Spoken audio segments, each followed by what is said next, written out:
Hello everyone, this is your lecture number 16 and in this class I am going to discuss Laplace transform. तो linear ordinary differential equation को हम कैसे solve करते हैं, आपका homogeneous हो या नॉन होमोजेनियस हो, वो ऑलरेडी हम लास्ट 2 लेक्चर में देख चुके हैं, बट स्टिल हम लैप्लेस ट्रांसफॉर्म यहाँ पे क्यों पढ़ रहे हैं? तो इसका सबसे बड़ा एडवांटेज आपका क्या होता है कि लैप्लेस ट्रांसफॉर्म जो होता है वो ऑटोमेटिकली इंक्लूड करता है आपका इनिशियल कंडीशन। मीन्स आपका लैप्लेस ट्रांसफॉर्म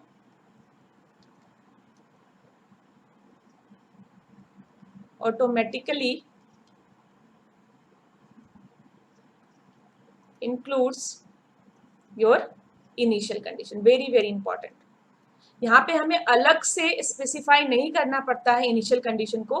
आपके ट्रांसफॉर्म में जो है इनिशियल कंडीशन जो है ऑटोमेटिकली इन्वॉल्व होता है, जो हम क्वेश्चन से बाद में देखेंगे। पहला पॉइंट। दूसरा पॉइंट आपका होता है लैप्लेस ट्रांसफॉर्म से आप इजिली क्या कर सकते हो, सॉल्व कर सकते हो आप linear ordinary differential equation. Linear ordinary differential equation को लैप्लेस ट्रांसफॉर्म से हम क्या कर सकते हैं, इजिली सॉल्व कर सकते हैं।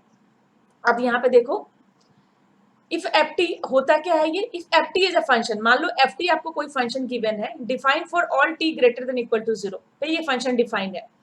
It's Laplace transform, L T में लिखूंगी लैप्लेस ट्रांसफॉर्म के लिए, एल टी इसके शॉर्ट फॉर्म में, it's Laplace transform is the integral of f t times e to the power minus st from t equal to 0 to infinity। तो यहाँ पे सारे वर्ड आपके लिए फैमिलियर है, बट s जो एक वर्ड है वो आपके लिए फैमिलियर नहीं है। तो s क्या होता है, s को हम बोलते हैं complex operator. This is your complex operator, और इसको हम कैसे लिखते हैं, s is equal to sigma plus j omega, जहाँ पे सिग्मा जो होती है वो डैम्पिंग फैक्टर होती है, ओमेगा क्या आपकी फ्रीक्वेंसी है। और डैम्पिंग फैक्टर्स क्या होता है, जो प्रोसेस एंड डायनेमिक कंट्रोल में आप डिटेल में देखोगे कि डैम्पिंग आपका क्या होता है, और उसको डिटेल में आप पढ़ोगे। डैम्पिंग सिंपल मतलब क्या होता है, डैम्प आउट, डैम्पिंग करेगा आपके फंक्शन को, दैट्स इट।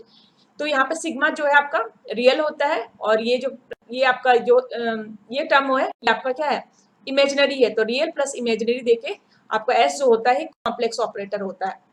अब यहाँ पे देखो कि आपका लैप्लेस ट्रांसफॉर्म क्या करता है, लैप्लेस ट्रांसफॉर्म आपको कन्वर्ट करता है किसी भी फंक्शन, मान लो हमने कोई एक फंक्शन एफ ऑफ टी लिया, इसको ये कन्वर्ट कर किस में कर देता है आपका, एफ ऑफ एस में। मतलब आपका टाइम डोमेन को ये कन्वर्ट कर देता है आपका फ्रीक्वेंसी डोमेन में। एस जो है आपका वो फ्रीक्वेंसी डोमेन है। तो यहाँ क्योंकि जनरली जो हम डैम्पिंग लेते हैं वो 0 लेते हैं, this value is equal to 0, तो एस की वैल्यू कितनी हो जाएगी, एस इक्वल टू आपका सिंपली हो जाएगा जे ओमेगा। क्लियर?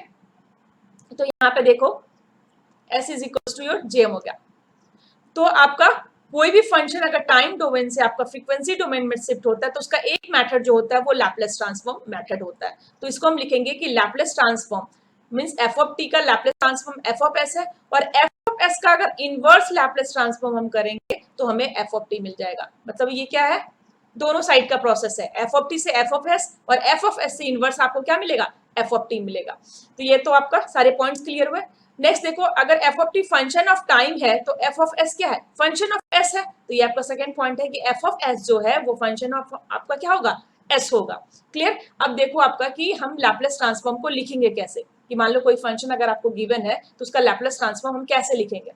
तो देखो यहाँ पे कि मान लो कोई एक फंक्शन एफ ऑफ टी है आपका, consider any function your any function F of t. तो इसका जो लैप्लेस ट्रांसफॉर्म डिफाइन होगा वो क्या होगा, उसको हम कैपिटल एफ से लिखेंगे। ट्रांसफॉर्म के बाद जो फंक्शन होगा उसको हम कैपिटल लिखेंगे, कैपिटल एफ ऑफ एस, और इसकी वैल्यू होगी आपका f of t e to the power of minus S t D t 0 to infinity. Correct? ये इसका फॉर्मूला होगा, वेरी इंपॉर्टेंट लैप्लेस ट्रांसफॉर्म का। यही डेफिनेशन में भी आपका लिखा हुआ है, देखो यहाँ पे, if ft is a function defined for all t greater than equal to 0, its Laplace transform is the integral of, integration लेना है किसका, of ft times e to the power of minus st, e to the power of minus st को हम multiply करेंगे f of t से, उसका integration लेंगे कहाँ से कहाँ तक, t equal to 0 to infinity। तो वही किया हमने क्या किया है, एफ ऑफ एस जो हमारा फाइंड आउट हुआ है वो एफ ऑफ टी को मल्टीप्लाई किया है ई to the power minus S T से, और इंटीग्रेशन हमने लिया है 0 से इन्फिनिटी डी ऑफ टी। तो ये आपका क्या होगा, any function F of T का आपका क्या होगा, लैप्लेस ट्रांसफॉर्म होगा। देखो 0 से इन्फिनिटी लेते हैं तो इसको हम सिंगल साइड बोलते हैं, this is your single side, generally हम इसी को कंसिडर कर रहे हैं, लेकिन ये डबल साइड भी पॉसिबल है। डबल साइड मतलब हम कंप्लीट रेंज को ले, कहां से कहां तक, minus infinity to infinity f of t e to the power of minus S t D t, तो इसे हम बोलेंगे double side. This is your double side Laplace transform. Okay, तो ये इतना इंपॉर्टेंट नहीं है, बट सेक ऑफ इंफॉर्मेशन आप इसको भी याद रख सकते हो। जनरली हम डिफाइन जो करते हैं वो सिंगल साइड के लिए डिफाइन करते हैं, 0 टू इन्फिनिटी के लिए। तो यहाँ पे देखो इन्फिनिटी आपने इंक्लूड किया है, क्लियर। तो ऐसे इंटीग्रल जहां पे आपके एक लिमिट आपका, कोई भी एक लिमिट आपका, मिनिमम एक लिमिट हो या इससे ज्यादा भी हो, अगर इन्फिनिटी होता है तो उसे हम बोलते हैं इम्प्रॉपर इंटीग्रल। तो हमें इसको क्या करना पड़ेगा, इसे हमें प्रॉपर इंटीग्रल बनाना होगा। तो वो हम कैसे बना सकते हैं, हम प्रॉपर इंटीग्रल इसको क्यों बनाएंगे, जब भी कोई इंटीग्रल आपका प्रॉपर हो जाता है तो उसकी जो वैल्यूज आती है इंटीग्रेशन की वो प्रॉपर होती है, करेक्ट। तो उस केस में हम क्या करेंगे, इसे हम प्रॉपर इंटीग्रल बनाएंगे। तो इसमें हमें क्या करना पड़ेगा, ये सेम फंक्शन हमारा क्या है, ये आपका एफ ऑफ एस है, करेक्ट, ये हमें एफ ऑफ एस मिला है। तो यहाँ पे अगर हम एक फंक्शन टी ले लें और उसको टेंस टू इन्फिनिटी कर दे और इस इंटीग्रेशन को हम 0 से टी कर दे, तो ये क्या हो जाएगा, आपका प्रॉपर इंटीग्रल हो जाएगा, करेक्ट। तो क्योंकि यहाँ पे इन्फिनिटी को हमने क्या किया, रिमूव किया। देखो t is not equal to infinity but t tends to infinity है, करेक्ट। तो दोनों में डिफरेंस है, t is not equal to infinity but t tends to infinity, so this improper integral converted to your proper integral। तो proper integral क्या integral होगा, integral which has neither limit infinity and from which the integrated output जो आपका आता है do not approach to infinity at any point in the range of integration। Clear, मतलब इसके integration के किसी भी पॉइंट पे आपका इन्फिनिटी की वैल्यू जो है वो आपकी नहीं आएगी। ऐसे इंटीग्रल को हम क्या बोलते हैं, प्रॉपर इंटीग्रल बोलते हैं। क्लियर, इतना कंसेप्ट आपका क्लियर हुआ कि प्रॉपर इंटीग्रल आपका क्या होता है। इन प्रॉपर इंटीग्रल क्या होता है, लैप्लेस ट्रांसफॉर्म की वैल्यू हम किसी भी फंक्शन के लिए फाइंड आउट कैसे करते हैं, मींस उसका फॉर्मूला आपका क्या होता है। एंड आपका नेक्स्ट हम एक एग्जांपल इसको और डिटेल में समझते हैं कि आपको अगर कोई भी फंक्शन गिवन हो तो उसका हम लैप्लेस ट्रांसफॉर्म कैसे फाइंड आउट करेंगे। सिंगल साइड क्या होता है ये क्लियर हो चुका है आप लोगों को, डबल साइड क्या होता है ये भी क्लियर हो चुका है। तो एक सिंपल एग्जांपल से इसको हम स्टार्ट करते हैं। ये मान लो कोई भी एक फंक्शन आपको एफ ऑफ टी गिवन है, एफ ऑफ टी मान लो 1 गिवन है for t greater than equal to 0। देखो यहाँ पर टी की रेंज ना ग्रेटर देन इक्वल टू 0 है, मतलब ये सिंगल साइड है, this is your single side. तो आपको इतना ध्यान रखने की जरूरत नहीं है क्योंकि गेट के क्वेश्चन में आपसे ये कभी नहीं पूछेगा कि सिंगल साइड है या डबल साइड है, आपको टी का रेंज गिवन होगा। क्लियर, तो फॉर इन्फॉर्मेशन के लिए अगर आपने टी को 0 से इन्फिनिटी लिया तो उसको हम सिंगल साइड लेंगे, अगर माइनस इन्फिनिटी से इन्फिनिटी ले रहे हैं तो उसको हम क्या लेंगे, डबल साइड लेंगे।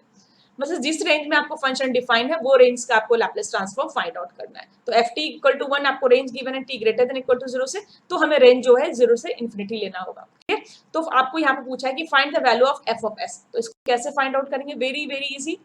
सबसे पहले आपको पता है कि एफ ऑफ टी का जो आपका लैप्लेस ट्रांसफॉर्म है उसको हमने कैसे लिखा, एफ ऑफ एस का, एफ ऑफ एस, और एफ ऑफ एस को हम कैसे लिखते हैं, एफ ऑफ एस को हम लिखते हैं आपका 0 to infinity e to the power of, sorry पहले हम एफ ऑफ टी लिख लेते हैं, f of t e to power of minus S t D t, correct, ये हम लिख रहे हैं।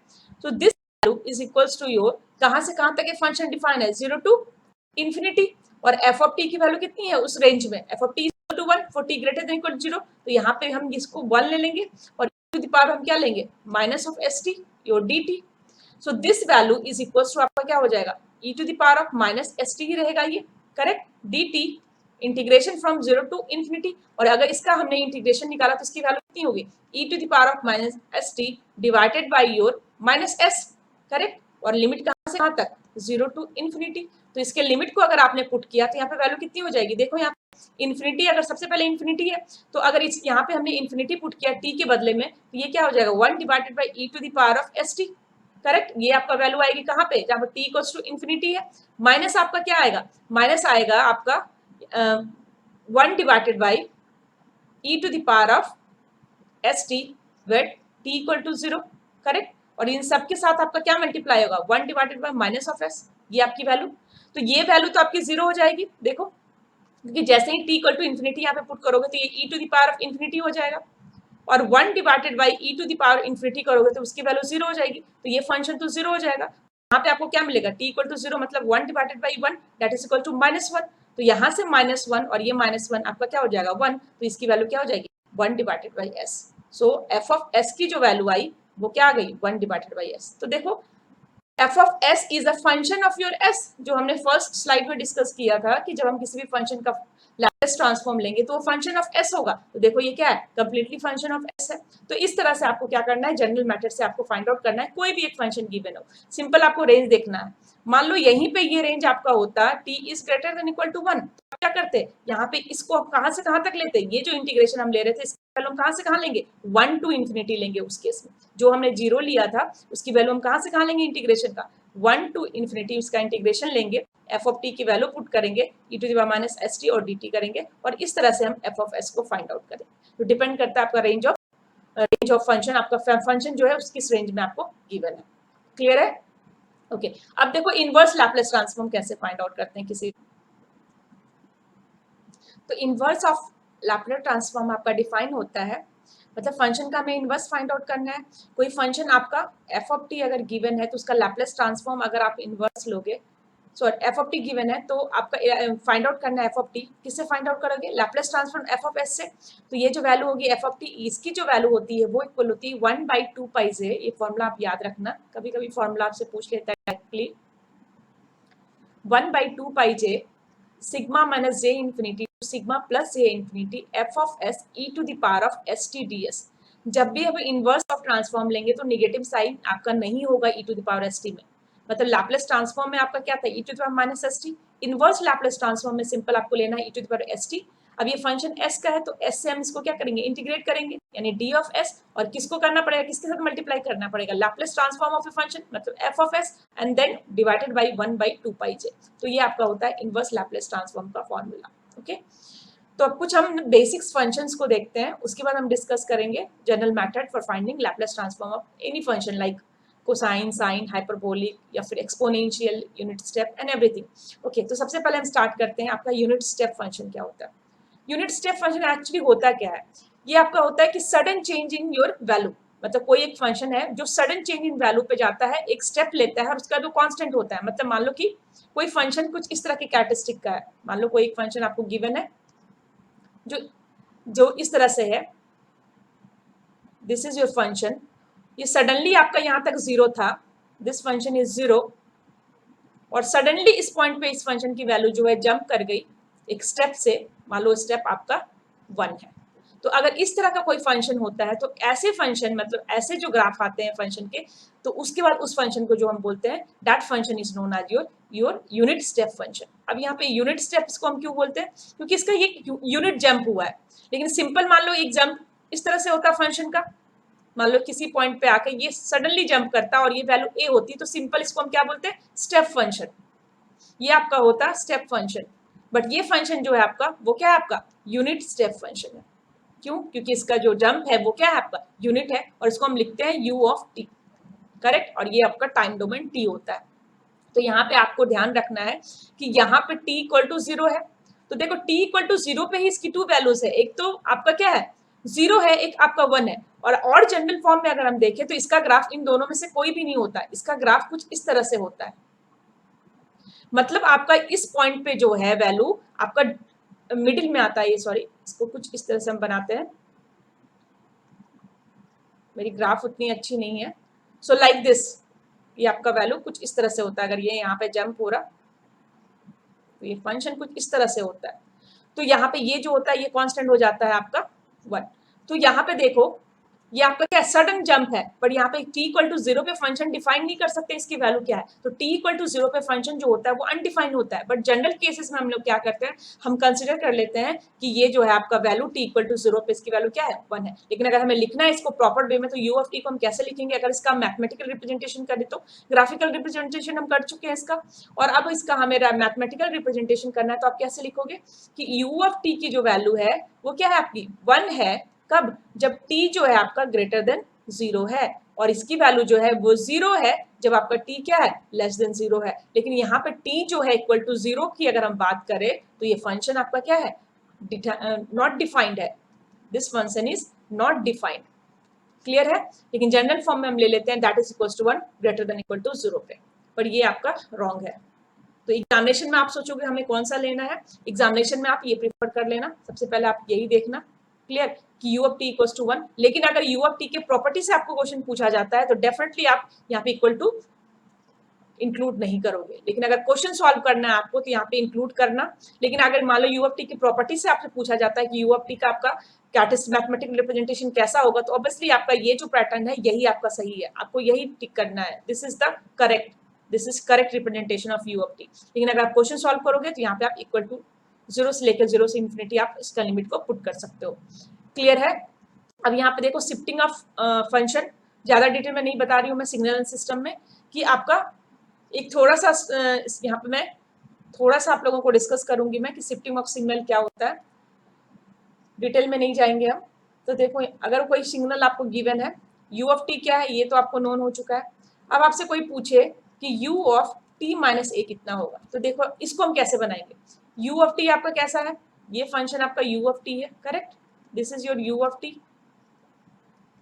अब आपसे पूछे कि यू ऑफ टी माइनस ए कितना होगा, तो देखो ये आपका टी का ही एक्सिस है, मान लो ये आपका टी का ही एक्सिस है, तो टी माइनस ए, अगर ए आपका क्या है ग्रेटर देन 0 है, तो इस केस में आपका ये जो वैल्यू टी माइनस जो भी इसके अंदर है इसको आप इक्वेट कर दो 0 से, t minus a equal to 0, तो टी की वैल्यू क्या आ गई ए, मतलब टी की वैल्यू आपका ए क्या है, ए ग्रेटर देन 0 है, मतलब ए आपका एक पॉजिटिव कोई वैल्यू होगा, मतलब ये फंक्शन जो है यहाँ शिफ्ट हो जाएगा, मतलब फंक्शन कहाँ शिफ्ट हो रहा है, लेफ्ट या right, function shifted to your right. Clear? और थर्ड देखो, अगर यहीं से आपसे कोई पूछा कि u of T plus a कितना होगा, कहां से उसका ग्राफ बनेगा, तो u of T plus a में क्या करना है, t plus a equal to 0, तो टी इक्वल टू क्या होगा माइनस ए आपका ग्रेटर देन 0 है, मतलब एक नेगेटिव है, मतलब ये फंक्शन आपका कहां से स्टार्ट होगा आपका, देखो यहाँ पे ये फंक्शन आपका कुछ यहाँ से माइनस ए से स्टार्ट होगा, तो ये ग्राफ आपका किसका हो जाएगा, you of T plus a का, और ये ग्राफ किसका होगा, यू ऑफ टी माइनस ए का। इससे आपको क्या पता चला कि जब हम u ऑफ t माइनस ए करेंगे तो फंक्शन आपका राइट शिफ्ट होगा, और u में t प्लस ए करेंगे जहां पे a ग्रेटर देन 0 है तो फंक्शन आपका लेफ्ट शिफ्ट होगा। ये कहां शिफ्ट हो गया आपका, लेफ्ट शिफ्ट।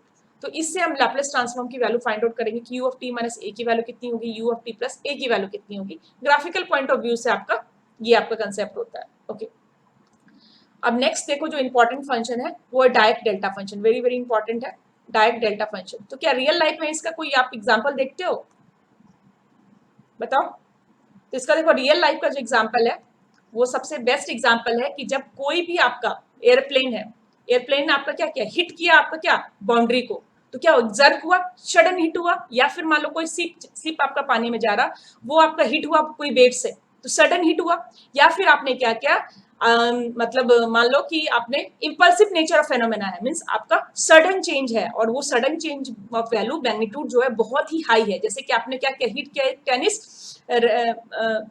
टेनिस बॉल को बाय टेनिस रैकेट, मतलब टेनिस बॉल रैकेट को आपने क्या किया, टेनिस बॉल को आपने टेनिस रैकेट से हिट किया, तो इस केस में आपका क्या हो गया, सडन इंपल्स आपने क्या किया, फोर्स लगाया है। तो इस केस में जो आपका फंक्शन होता है उसे ये हम क्या बोलते हैं, डायरेक्ट डेल्टा फंक्शन या इंपल्स फंक्शन या शॉर्ट इंपल्स फंक्शन, क्योंकि very short duration of time you are giving lot of impulse. So उस केस में जो कैरेक्टरिस्टिक आता है फंक्शन को, उस फंक्शन को हम जो रिप्रेजेंटेशन करते हैं in terms of delta function करते हैं। क्लियर है? तो देखो इसका जो ग्राफ होता है वो कैसा होता है, सबसे इंपॉर्टेंट है कि डेल ऑफ टी का ग्राफ क्या होता है, मतलब किसी एक सडन पॉइंट पे इसकी जो हाइट होती है वो क्या होती है, मतलब इंपल्स जो होता है, इंपल्स मतलब क्या, इसका magnitude that is very high, that is tends to infinity. Clear? और इसका जो विथ होता है वो बहुत ही नैरो होता है, वेरी नैरो, क्योंकि सडन इन ड्यूरेशन के लिए होता है तो उसका विथ बहुत ही कम होगा और उसका हाइट आपका बहुत ही ज्यादा होगा, क्योंकि विथ जो है ये टाइम एक्सिस है, देखो इसको ध्यान से समझो, ये टाइम एक्सिस है और ये क्या है, मैग्नीट्यूड एक्सिस है।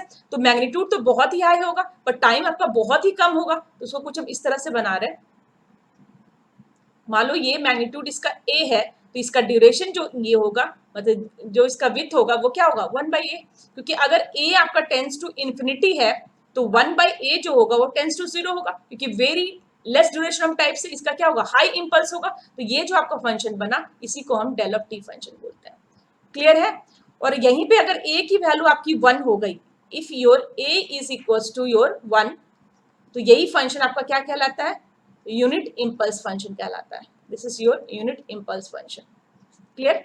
तो ये आपका कैरेक्टरिस्टिक होता है डेल्टा फंक्शन का। तो अगर आपसे कोई पूछे कि t इक्वल टू 0 पे क्या ये function del of t define है, तो आपका क्या आंसर होगा, क्या t इक्वल टू 0 पे हम a बोल सकते हैं इस फंक्शन को, नहीं बोल सकते, क्योंकि t इक्वल टू 0 पे ये क्या होगा, अनडिफाइंड होगा, इसकी वैल्यू जो होगी मैग्नीट्यूड वो क्या होगा, इन्फिनिटी होगा। मतलब डेल ऑफ t को अगर हम लिखना है तो हम कैसे लिखेंगे कि डेल ऑफ t जो है आपका वो क्या है, इनफाइनाइट है, कब, जब t इक्वल टू 0 है, और इसकी वैल्यू क्या है 0 है, अब उसके बाई उसके अलावा मीन्स अदर वाइज।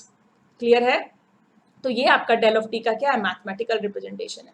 ये डेल ऑफ टी क्या क्या है, आपका ग्राफिकल रिप्रेजेंटेशन है। तो यहाँ पे एक इंपॉर्टेंट प्रॉपर्टी ये भी आता है कि अगर आपका मान लो वैल्यू देके हम माइनस इन्फिनिटी से infinity del of T D T की वैल्यू, तो ये हमेशा आपका क्या होता है 1, means area under the curve of del of T is always 1। Very very important कि area under the curve of del of T is always 1। मान लो ये फंक्शन आप इसकी वैल्यू मान लो एक्स ऑफ टी लिया, तो ये आपकी वैल्यू कितनी हो जाएगी, x of t minus infinity to infinity del of to d t, मतलब इसका कंप्लीट एरिया देखते हैं तो ये आपका 1 होगा। और वैसे भी देखो यहाँ पे ए टेंस टू इन्फिनिटी है, तो एरिया अगर इसका हम एरिया निकालो तो एरिया क्या होगा, length into breadth. General case में अगर हम एरिया देखें तो इसकी वैल्यू क्या होगी, लेंथ इंटू ब्रेथ। तो ये आपका कितना हो जाएगा, एरिया की बात करें तो area equals to a into 1 by a, so that is equals to 1 only। तो ये आपको याद रखना है, area under the curve of direct function is always 1। ये प्रॉपर्टी भी आपको याद रखना है और ये ग्राफ भी आपको याद रखना है। तो this is your direct delta function. Okay, अब देखो यहाँ पे लैपलेस ट्रांसफॉर्म में हम इनवर्स जब हम फाइंड आउट करते हैं तो हमें यूज करना पड़ता है पार्शियल फ्रैक्शन का। तो मैं डिटेल में इसको नहीं बता रही हूँ आप लोगों को, बट शॉर्ट में जितनी आपकी रिक्वायरमेंट है जिससे आपके क्वेश्चन सॉल्व हो जाएंगे उसको मैं डिस्कस कर रही हूँ। और ये शायद आप लोगों को आता भी होगा, but still revision point of view से मैं इसको डिस्कस कर रही हूँ पार्शियल फ्रैक्शन को। तो इसमें देखो अगर कोई फंक्शन मान लो एफ ऑफ एस है और उस फंक्शन के पास जो है आपने उसको फैक्टराइज किया, फंक्शन एफ ऑफ एस क्या होगा, फंक्शन ऑफ एस होगा। उसको अगर हमने पावर से मान लो ये एस एस एस मतलब मैक्सिमम पावर इसमें कितना है 3 है, तो इसको अगर हम फैक्टर में लिखे जिससे हमारा इसका कैलकुलेशन क्या हो इजी हो, तो इसको फैक्टराइज करने के लिए हम क्या करते हैं a डिवाइडेड बाई, मतलब मान लो कि सारे जो रूट्स हैं आपके वो क्या है अनरिपीटेड रूट्स है, तो इसके जो फैक्टर्स होते हैं उसको हम इस तरह से लिखते हैं। अगर रूट्स आपके अनरिपीटेड है तो इसका जो पार्शियल फ्रैक्शन होता है उसको हम लिखते हैं इंडिविजुअल जो भी आपके रूट्स है, जैसे a divided by S plus b divided by S plus 1 plus c divided by s up to. तो यहाँ पे कोई भी रूट जो है रिपीटेड नहीं है, मतलब 2 टाइम्स नहीं है। मान लो कि आपके रिपीटेड फैक्टर्स हैं, मान लो एफ ऑफ एस आपका कुछ इस तरह का फॉर्म है 1 divided by S minus a square, मतलब एस माइनस ए जो है आपका 2 टाइम्स है, तो इसका जो आपका पार्शियल फ्रैक्शन हम करते हैं उसको हम इस तरह से करते हैं a1 divided by S minus A plus a2 divided by S minus ए का होल स्क्वायर। अगर किसी बच्चे को डाउट है और उसको नहीं आता है कि पार्शियल फ्रैक्शन क्या होता है, कभी जाना नहीं है, तो पर्सनली मुझसे पूछ सकते हैं, इसको मैं डिटेल में डिस्कस करूंगी। तो यहाँ पे जितनी रिक्वायरमेंट है बस मैं उतना ही बता रही हूँ आप लोगों को, बाकी अगर आप लोग बोलोगे तो इसको मैं डिटेल में भी आप लोगों को कवर कर दूंगी। रिपीटेड अगर आपका फैक्टर है किसी फंक्शन का तो उसको हम इस तरह से करेंगे। मान लो कि अनरिपीटेड है बट कॉम्प्लेक्स फैक्टर है, मान लो आपका कुछ इस तरह का फॉर्म है 1 divided by s square plus 400 का स्क्वायर, तो ये क्या हो गया आपका कॉम्प्लेक्स फैक्टर हुआ। तो इसको हम लिखेंगे डी एस प्लस के, मान लो डी और के एनी कांस्टेंट है के, यहाँ पे जितने भी हम A B C A1 A2 D A B C A1 A2 D और के, ये सारे के सारे आपके क्या हैं कांस्टेंट है। This all are your constant, any constant, इसकी वैल्यू हमें फाइंड आउट करनी है। तो इसको हम लिखेंगे D s plus K divided by s square plus 4 का स्क्वायर। इसको फाइंड आउट हम कैसे करते हैं, लेफ्ट हैंड साइड को इक्वल कर दो आप राइट हैंड साइड का, दोनों के जो पावर्स वाले टर्म्स है उसको आप क्या कर लो इक्वल कर लो। मतलब एक सिंपल एग्जाम्पल से अगर मैं समझाऊं तो देखो इसको हम कैसे फाइंड आउट करते हैं। मान लो कोई एक फंक्शन आपको गिवन है, अभी मैं 2 रूट्स के साथ ही डिस्कस करती हूँ। मान लो एफ ऑफ एस आपको गिवन है कुछ इस तरह से 1 divided by S into S plus ए, तो इसको हम कैसे लिखेंगे, that is equals to A divided by S plus your B divided by S plus 1। तो आपको क्या करना है, left hand side right hand side के जो पावर्स ऑफ एस के उसको इक्वेट करना है। तो ये फंक्शन आपका कितना हो जाएगा, that function is equals to your, this is equals to your, आप इसको कैसे लिखोगे, that is equals to your a times of, इसको 2 तरह से हम बना सकते हैं, या तो फैक्टर को आप क्या करो इक्वेट कर लो, या एक टर्म और हम बना सकते हैं इसको इस तरह से भी हम इसको सॉल्व कर सकते हैं कि यहाँ पे a की वैल्यू अगर आपको फाइंड आउट करनी है तो a के लिए हम क्या करेंगे, s की वैल्यू क्या है, यहाँ पे s इक्वल, यहाँ पे कोई भी टर्म नहीं है मतलब s की वैल्यू यहाँ पे 0 है, तो f ऑफ s में आप क्या करो, ये जो टर्म a का 1 बाई s को छोड़ के जहाँ भी जो वैल्यू है वहाँ पे s इक्वल टू 0 पुट कर दो। मतलब a divided by s find out करना है, a की वैल्यू फाइंड आउट करना है, मतलब 1 बाई s को छोड़ दो तो ये फंक्शन में क्या बचा s प्लस 1, तो s 1 divided by s plus 1, तो उसमें आप s इक्वल टू 0 पुट कर दो, तो इसकी वैल्यू कितनी हो जाएगी, जो भी वैल्यू आएगी वही आपका a होगा। तो यहाँ पे देखो ये 1 बाई s को हमने छोड़ दिया और s इक्वल टू 0 पुट कर दिया, तो यहाँ पे 1 आ गया, मतलब a की वैल्यू आपकी 1 आ गई। क्लियर, अब b की वैल्यू के लिए सेम कंसेप्ट करना है। b के लिए आपको क्या करना है, 1 डिवाइडेड बाई s+1 को छोड़ देना है और जो भी फंक्शन रिमेनिंग है आपका f ऑफ s में उसको देखना है और वहां पे s इक्वल टू आपको क्या पुट करना है, -1 पुट करना है। क्लियर? यहाँ पे क्या पुट करना है, s इक्वल टू -1, क्योंकि s+1 इक्वल टू 0 क्या था, s इक्वल टू -1, तो यहाँ पे आपकी क्या वैल्यू हो जाएगी, that is equal to -1। Clear है? देखो यहाँ पे ये वैल्यू कितनी हो जाएगी, -1।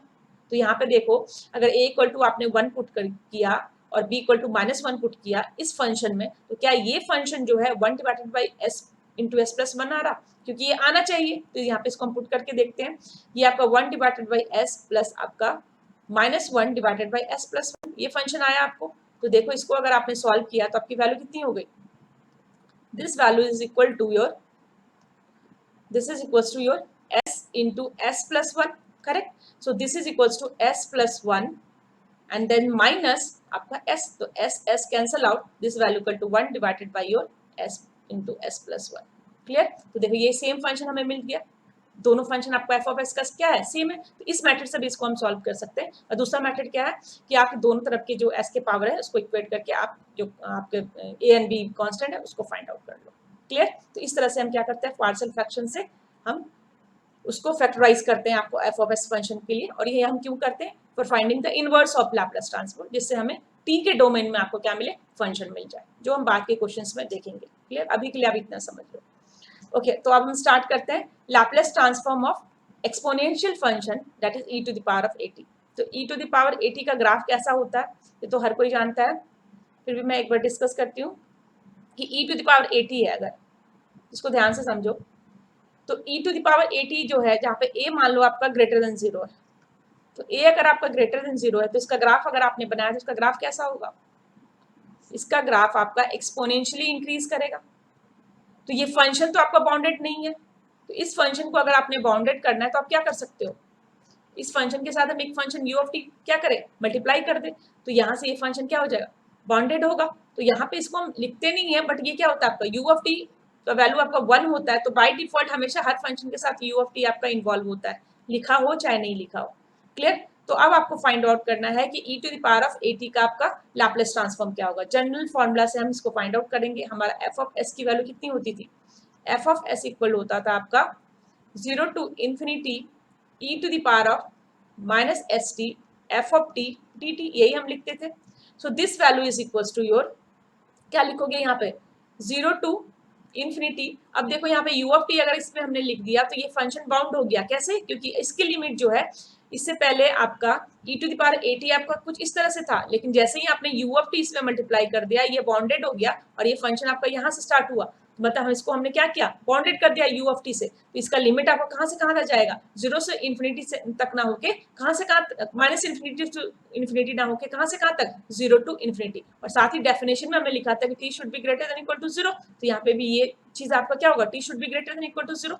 तो इसका मतलब ही होता है t should be greater than equal to 0 का मतलब ही होता है क्या आपका u ऑफ t, क्योंकि u ऑफ t की वैल्यू यूनिट स्टेप की वैल्यू 1 होती है, तो आप किसी भी फंक्शन के साथ इसको मल्टीप्लाई करो आपको फंक्शन इटसेल्फ रहेगा, इसलिए इसका जो रेंज होता है वो t greater than equal to 0 ही होता है। क्लियर है? तो यहाँ पे इस वैल्यू को हमने पुट किया 0 से infinity e to the power minus S t f of T की, e to the minus S t f of T की वैल्यू कितनी है, e to the power a t your d of t. तो इसको अगर आपने solve किया तो इसकी वैल्यू कितनी आ रही है, 0 to infinity e to the power of, अगर माइनस यहाँ से आपने कॉमन ले लिया तो ये कितना आ जाएगा, s minus A D of T, exponential power है, दोनों को हमने ऐड कर दिया। अब इसको फाइनली अगर हमने सॉल्व किया तो हमें वैल्यू कितनी मिल गई, so this value is your equal to, इसको अगर आपने इंटीग्रेट किया तो इसकी वैल्यू क्या हो जाएगी, 1 divided minus s minus a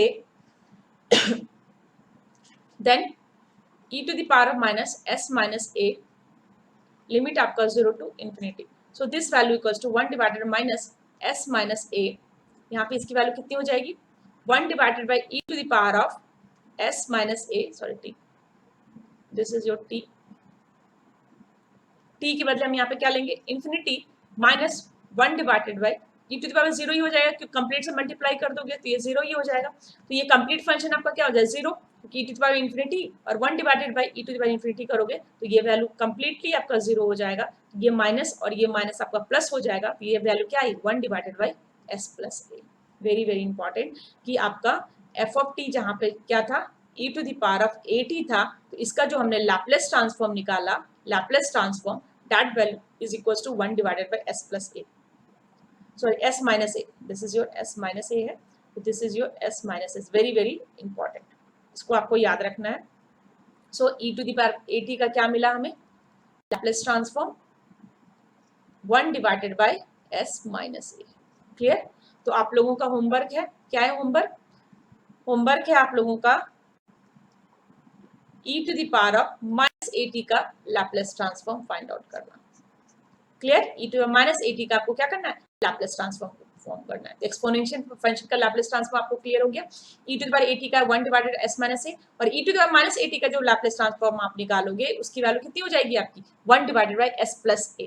so finally आपका जो एक्सपोनेंशियल फंक्शन का Laplace ट्रांसफॉर्म की वैल्यू होगी उसको हम इस तरह से लिख सकते हैं कि आपका e to the power of minus at का Laplace transform your 1 divided by s plus a, और e to the power of at जहाँ पे ut बाय डिफॉल्ट है यहाँ पे, क्लियर। इसका अगर हमने Laplace ट्रांसफॉर्म लिया तो इसकी वैल्यू कितनी हो जाएगी, s माइनस a, क्लियर। ये दो फॉर्मूला आपको याद रखना है। ओके, नेक्स्ट देखो आप Laplace ट्रांसफॉर्म और t to the power n, तो t to the power n का जो Laplace ट्रांसफॉर्म होता है वो आपका होता है very very important x of s, मान लो x ऑफ t आपको कोई फंक्शन गिवन है, t to the power n given है, तो x ऑफ s जो होगा वो होगा फैक्टोरियल n, जो t to the power n है उसका factorial n divided by s to the power of n plus 1, क्या होगा, factorial n divided by s to the power of n plus 1। तो यहीं पे दो फंक्शन हम डिफाइन करते हैं, एक आपका रैम्प फंक्शन, तो रैम्प फंक्शन का आपका क्या होता है कैरेक्टरिस्टिक, रैम्प फंक्शन कुछ इस तरह से डिफाइन होता है आपका, क्लियर। ये आपका मैथमेटिकल रिप्रेजेंटेशन होता है, रैम्प को मान लो r ऑफ t हमने लिखा, r फॉर रैम्प, तो इसका ये आपका सॉरी ग्राफिकल रिप्रेजेंटेशन होता है। और अगर मैथमेटिकल रिप्रेजेंटेशन देखें तो इसकी वैल्यू जो होती है x ऑफ t की वैल्यू, अगर यूनिट रैम्प हम लेते हैं तो इसकी वैल्यू t होगी, अगर यूनिट रैम्प नहीं लेते हो तो इसकी वैल्यू जो होगी आपकी at होगी, clear. a is any constant, okay. तो यहाँ पे आपका ये आपका फंक्शन है, तो अब अगर इसका आपका Laplace ट्रांसफॉर्म फाइंड आउट करना है तो इसकी वैल्यू कितनी हो जाएगी, देखो ये t है, अगर कौन हम सिंपल यूनिट रैम्प की हम बात कर रहे हैं यहाँ पे, मान लो this is your unit ramp, clear. तो अगर इसकी बात हम करें तो इसका x ऑफ s अगर हम निकालें तो इसकी वैल्यू कितनी हो जाएगी, t टू द पावर क्या है 1, मतलब फैक्टोरियल 1 की वैल्यू 1 डिवाइडेड बाय योर s का पावर कितना 1 प्लस 1 2, यानी कि s स्क्वायर। तो रैम्प फंक्शन का जो आपका Laplace ट्रांसफॉर्म होता है वो क्या होता है 1 बाई एस स्क्वायर। और मान लो इसी फंक्शन का अब हमें फाइंड आउट करना है तो इसका x ऑफ s की वैल्यू इसका फंक्शन के लिए कितना हो जाएगी a टाइम्स, क्योंकि a तो आपका कांस्टेंट है, divided by s square, clear है। तो इस तरह से हम रैम्प फंक्शन की फाइंड आउट करते हैं। पैराबोलिक फंक्शन कैसा होता है आपका, देख लो ये भी फंक्शन पैराबोलिक फंक्शन, तो आप लोगों को पता है पैराबोलिक फंक्शन का आपका कुछ इस तरह से होता है ये पैराबोलिक फंक्शन। तो इसको जो हम लिखते हैं पैराबोलिक फंक्शन को, मान लो p ऑफ t लिया हमने पैराबोलिक फंक्शन, ये आपका क्या होता है t स्क्वायर। तो इसका अगर हमने क्या निकाला Laplace ट्रांसफॉर्म निकाला, मतलब कैपिटल P ऑफ s निकाला, तो इसकी वैल्यू क्या होगी फैक्टोरियल 2, फैक्टोरियल 2 आपका 2 itself divided by s to the power of क्या करोगे 3। तो ये आपका पैराबोलिक फंक्शन के लिए, ये आपका रैम्प फंक्शन के लिए, ये आपको ये फॉर्मूला आपको याद रखना है x ऑफ x की Laplace transform of t to the power of n, okay. तो यहाँ पे Laplace ट्रांसफॉर्म कुछ बेसिक सिग्नल्स हमने देखे और उसका Laplace ट्रांसफॉर्म हमने देखा, क्लियर है। ओके, अब यहाँ पे हमने एक चीज नहीं देखा कि Laplace transform of your unit step function and your Laplace transform of unit impulse function, इन दोनों को अभी हम देखते हैं। ये हमारा था यूनिट स्टेप फंक्शन, हमने डिस्कस किया था यहाँ पे, ये आपका यूनिट स्टेप फंक्शन था। तो यहाँ पे अब हम देखते हैं कि Laplace transform of your unit ramp function, unit step function कितना होता है। तो देखो यहाँ पे Laplace transform of unit step function आपका कितना होगा। तो u ऑफ t को हम कैसे डिफाइन कर रहे थे, u ऑफ t को डिफाइन कर रहे थे हम 1 जब t आपका क्या ग्रेटर देन इक्वल टू 0 है, एंड 0 जब t आपका क्या है लेस देन इक्वल टू 0 है। तो अब अगर हमें फाइंड आउट करना है f ऑफ s की वैल्यू, इसकी वैल्यू कितनी होगी, कहाँ से कहाँ तक 0 to infinity f of t की value and e to the power of minus st dt। So this value is equals to your 0 to infinity 1 e to the minus st dt, correct. ये हमने find out किया था, okay शायद हमने find out किया था इसकी value, okay find out नहीं किए इसकी वैल्यू, तो अभी हम फाइंड आउट कर लेते हैं इसकी value. So this value is your equal to, this is equals to your कितना होगा ये 1 divided by minus s e to the power of minus st, value कहाँ कहाँ तक, 0 to infinity, बहुत ईजी है। तो 1 divided by minus s and this function is equal to 1 divided by, आप क्या लिख सकते हो, e to the power S t, जहाँ पे t की वैल्यू क्या है, इन्फिनिटी। तो डायरेक्टली मैं यहाँ पे भी पुट करती हूँ, t के बदले क्या पुट करती हूँ मैं, इन्फिनिटी पुट करती हूँ। ओके, तो this is infinity minus your 1 divided by e to the power of 0। Clear? तो यहाँ से ये वैल्यू तो आपका कंप्लीटली 0 हो जाएगा और ये वैल्यू आपका 1 होगा, तो ये -1 और 1 क्या हो जाएगा, 1/s। तो u ऑफ t का जो आपका लैप्लेस ट्रांसफॉर्म होता है वो आपका क्या होता है, दैट इज इक्वल्स टू 1 होता है। मींस u ऑफ t का जो लैप्लेस ट्रांसफॉर्म होता है that is equals to 1/s होता है। वेरी वेरी इंपॉर्टेंट, ये आपको याद रखना है। क्लियर? सेम हम direct delta function unit impulse function की भी हम बात करते हैं। ये फंक्शन आपको गिवन है। ओके, तो इसका भी हम फाइंड आउट करते हैं कि इसका जो है आपका क्या होता है, आपका लैप्लेस ट्रांसफॉर्म। ओके, तो यूनिट इम्पल्स फंक्शन ले लो आप। ये सारे क्वेश्चंस आपसे डायरेक्टली पूछेंगे कि यूनिट स्टेप का आपका लैप्लेस ट्रांसफॉर्म क्या होता है या फिर यूनिट इम्पल्स का क्या होता है। तो आप डायरेक्टली आपको क्या याद होगा कि यूनिट स्टेप का क्या निकला, 1/s निकला। अब हम देखते हैं डेल ऑफ टी का वैल्यू। तो डेल ऑफ टी का वैल्यू कितनी थी, इन्फिनिटी, जब t इक्वल टू 0 था एंड आपका 0 अदरवाइज था। तो इसका हम वैल्यू कैसे निकालेंगे? क्लियर? तो देखो आपका, अगर इसका हम लैप्लेस ट्रांसफॉर्म निकालते हैं, मान लो वो फंक्शन हमने लिया x ऑफ s लिया, लैप्लेस ट्रांसफॉर्म ऑफ किसका, डेल ऑफ t का लिया, करेक्ट। तो इसकी वैल्यू कितनी होगी, आपका ये फंक्शन आपका कहाँ से कहाँ तक डिफाइंड है, ये फंक्शन मान लो हमने लिया, शिफ्ट किया, मतलब 0 से इन्फिनिटी अभी मैं ले रही हूँ, करेक्ट। 0 से इन्फिनिटी आपका फंक्शन है और यहाँ पे हमने फंक्शन लिया del of t e to the power of minus S t D t. अब यहाँ से ध्यान से समझो, एक डेल ऑफ टी का क्या प्रॉपर्टी होता है। एक प्रॉपर्टी तो मैं आप लोगों को ऑलरेडी डिस्कस की हूँ, वो क्या था डेल ऑफ टी का प्रॉपर्टी, कि आपका minus infinity to infinity del of T d of T की वैल्यू क्या होती है, 1 होती है। ये आपका पहला प्रॉपर्टी जो मैं आपको बताई थी। दूसरा प्रॉपर्टी आप ध्यान रखो कि माइनस इन्फिनिटी टू इन्फिनिटी आपका कोई भी एक function x of t multiply होता है जब del of T D t से, तो इसकी जो वैल्यू हो जाती है वो क्या हो जाती है, यहाँ पे देखो t के साथ, ये t के साथ सिंपल t है, तो ये फंक्शन जो होगा x इक्वल 0 हो जाएगा। मतलब 0 पे जो फंक्शन की वैल्यू होगी वही इसकी वैल्यू होगी। इसको और डिटेल में अगर हम देखें तो इसका आपका कैरेक्टरिस्टिक होता है माइनस इन्फिनिटी से इन्फिनिटी। मान लो आपका क्या है, कोई एक फंक्शन आपका गिवन है, मान लो आपको गिवन है x, एक फंक्शन लेती हूँ मैं, कंसिडर करो आप एक्स स्क्वायर ले लो, t का फंक्शन है तो मान लो टी स्क्वायर ले लो। ओके ओके, यहाँ पे मैं लेती हूँ टी स्क्वायर। ओके, इस फंक्शन को मैं लेती हूँ t square del of T D t, और इसकी वैल्यू आपसे कोई पूछ रहा, तो t इक्वल्स टू यहाँ पे क्या है, 0 है, this t is equals to 0। तो ये फंक्शन क्या होगा, 0 का स्क्वायर मींस इसके वैल्यू 0 हो जाएगी। एक और एग्जांपल देखो, मान लो आपका माइनस इन्फिनिटी टू इन्फिनिटी है आपका फंक्शन और आपने लिया x ऑफ t की integration of del of t minus 2 dt। अब इसकी वैल्यू कितनी होगी, तो यहाँ पे देखो t इक्वल टू 0 ले रहे थे क्योंकि डेल ऑफ t था, यहाँ पे t माइनस 2 है, इसका मतलब t इक्वल्स टू 2 हो गया, मतलब इसका जो वैल्यू होगा x ऑफ 2 होगा। वेरी वेरी इंपॉर्टेंट, ये सारे पॉइंट आपके बहुत इंपॉर्टेंट है। क्लियर है? तो ये सारे कैरेक्टरिस्टिक होते हैं डेल फंक्शन का, कि इसका क्या मतलब हुआ कि डेल फंक्शन जब भी किसी भी दूसरे फंक्शन के साथ ऑपरेट हो रहा तो वो उसका वैल्यू को जिस पॉइंट पे डेल फंक्शन है उसके हिसाब से शिफ्ट करा। यहाँ पे t इक्वल टू 0 पे था तो x ऑफ 0 हुआ।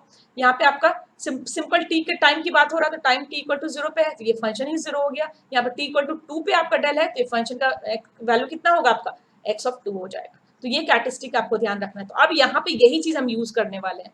तो यहाँ पे अगर हम देखें तो यहाँ पे बताओ मेरे को, यहाँ पे कितनी वैल्यू है डेल ऑफ टी की, यहाँ पे t इक्वल टू 0 है, यानी t इक्वल टू अगर आपने 0 कर दिया तो या सिंपल देखो यहाँ पे अगर t इक्वल टू आपने 0 किया तो इसकी वैल्यू कितनी हो गई, 1। क्लियर? तो ये फंक्शन की वैल्यू आपकी कितनी हो जाएगी, 1 हो जाएगी इसकी वैल्यू। क्लियर है कि e टू द पावर 0 से infinity del of e to the minus S t D t, इसकी वैल्यू कितनी हो जाएगी आपकी 1, क्योंकि यहाँ पे अगर आपने 0 पुट कर दिया तो ये फंक्शन तो कम्प्लीटली 1 हो जाएगा ना, ये आपका 1 हो गया। और ये फाइनली आपको क्या बचा, 0 से infinity del of T D t, और 0 से इन्फिनिटी यानी कि minus infinity infinity del of T D T की वैल्यू कितनी है आपकी 1 है। पर जब भी ये प्रॉपर्टी हम लगाएंगे, जो लास्ट के 4 प्रॉपर्टीज मैं लिखी हूँ 1 2 3 4, यहाँ पे एक पॉइंट आपको याद रखना है कि इन सब में 0 शुड बी इंक्लूडेड, मतलब लिमिट 0 जो है आपका 0 शुड बी इंक्लूडेड।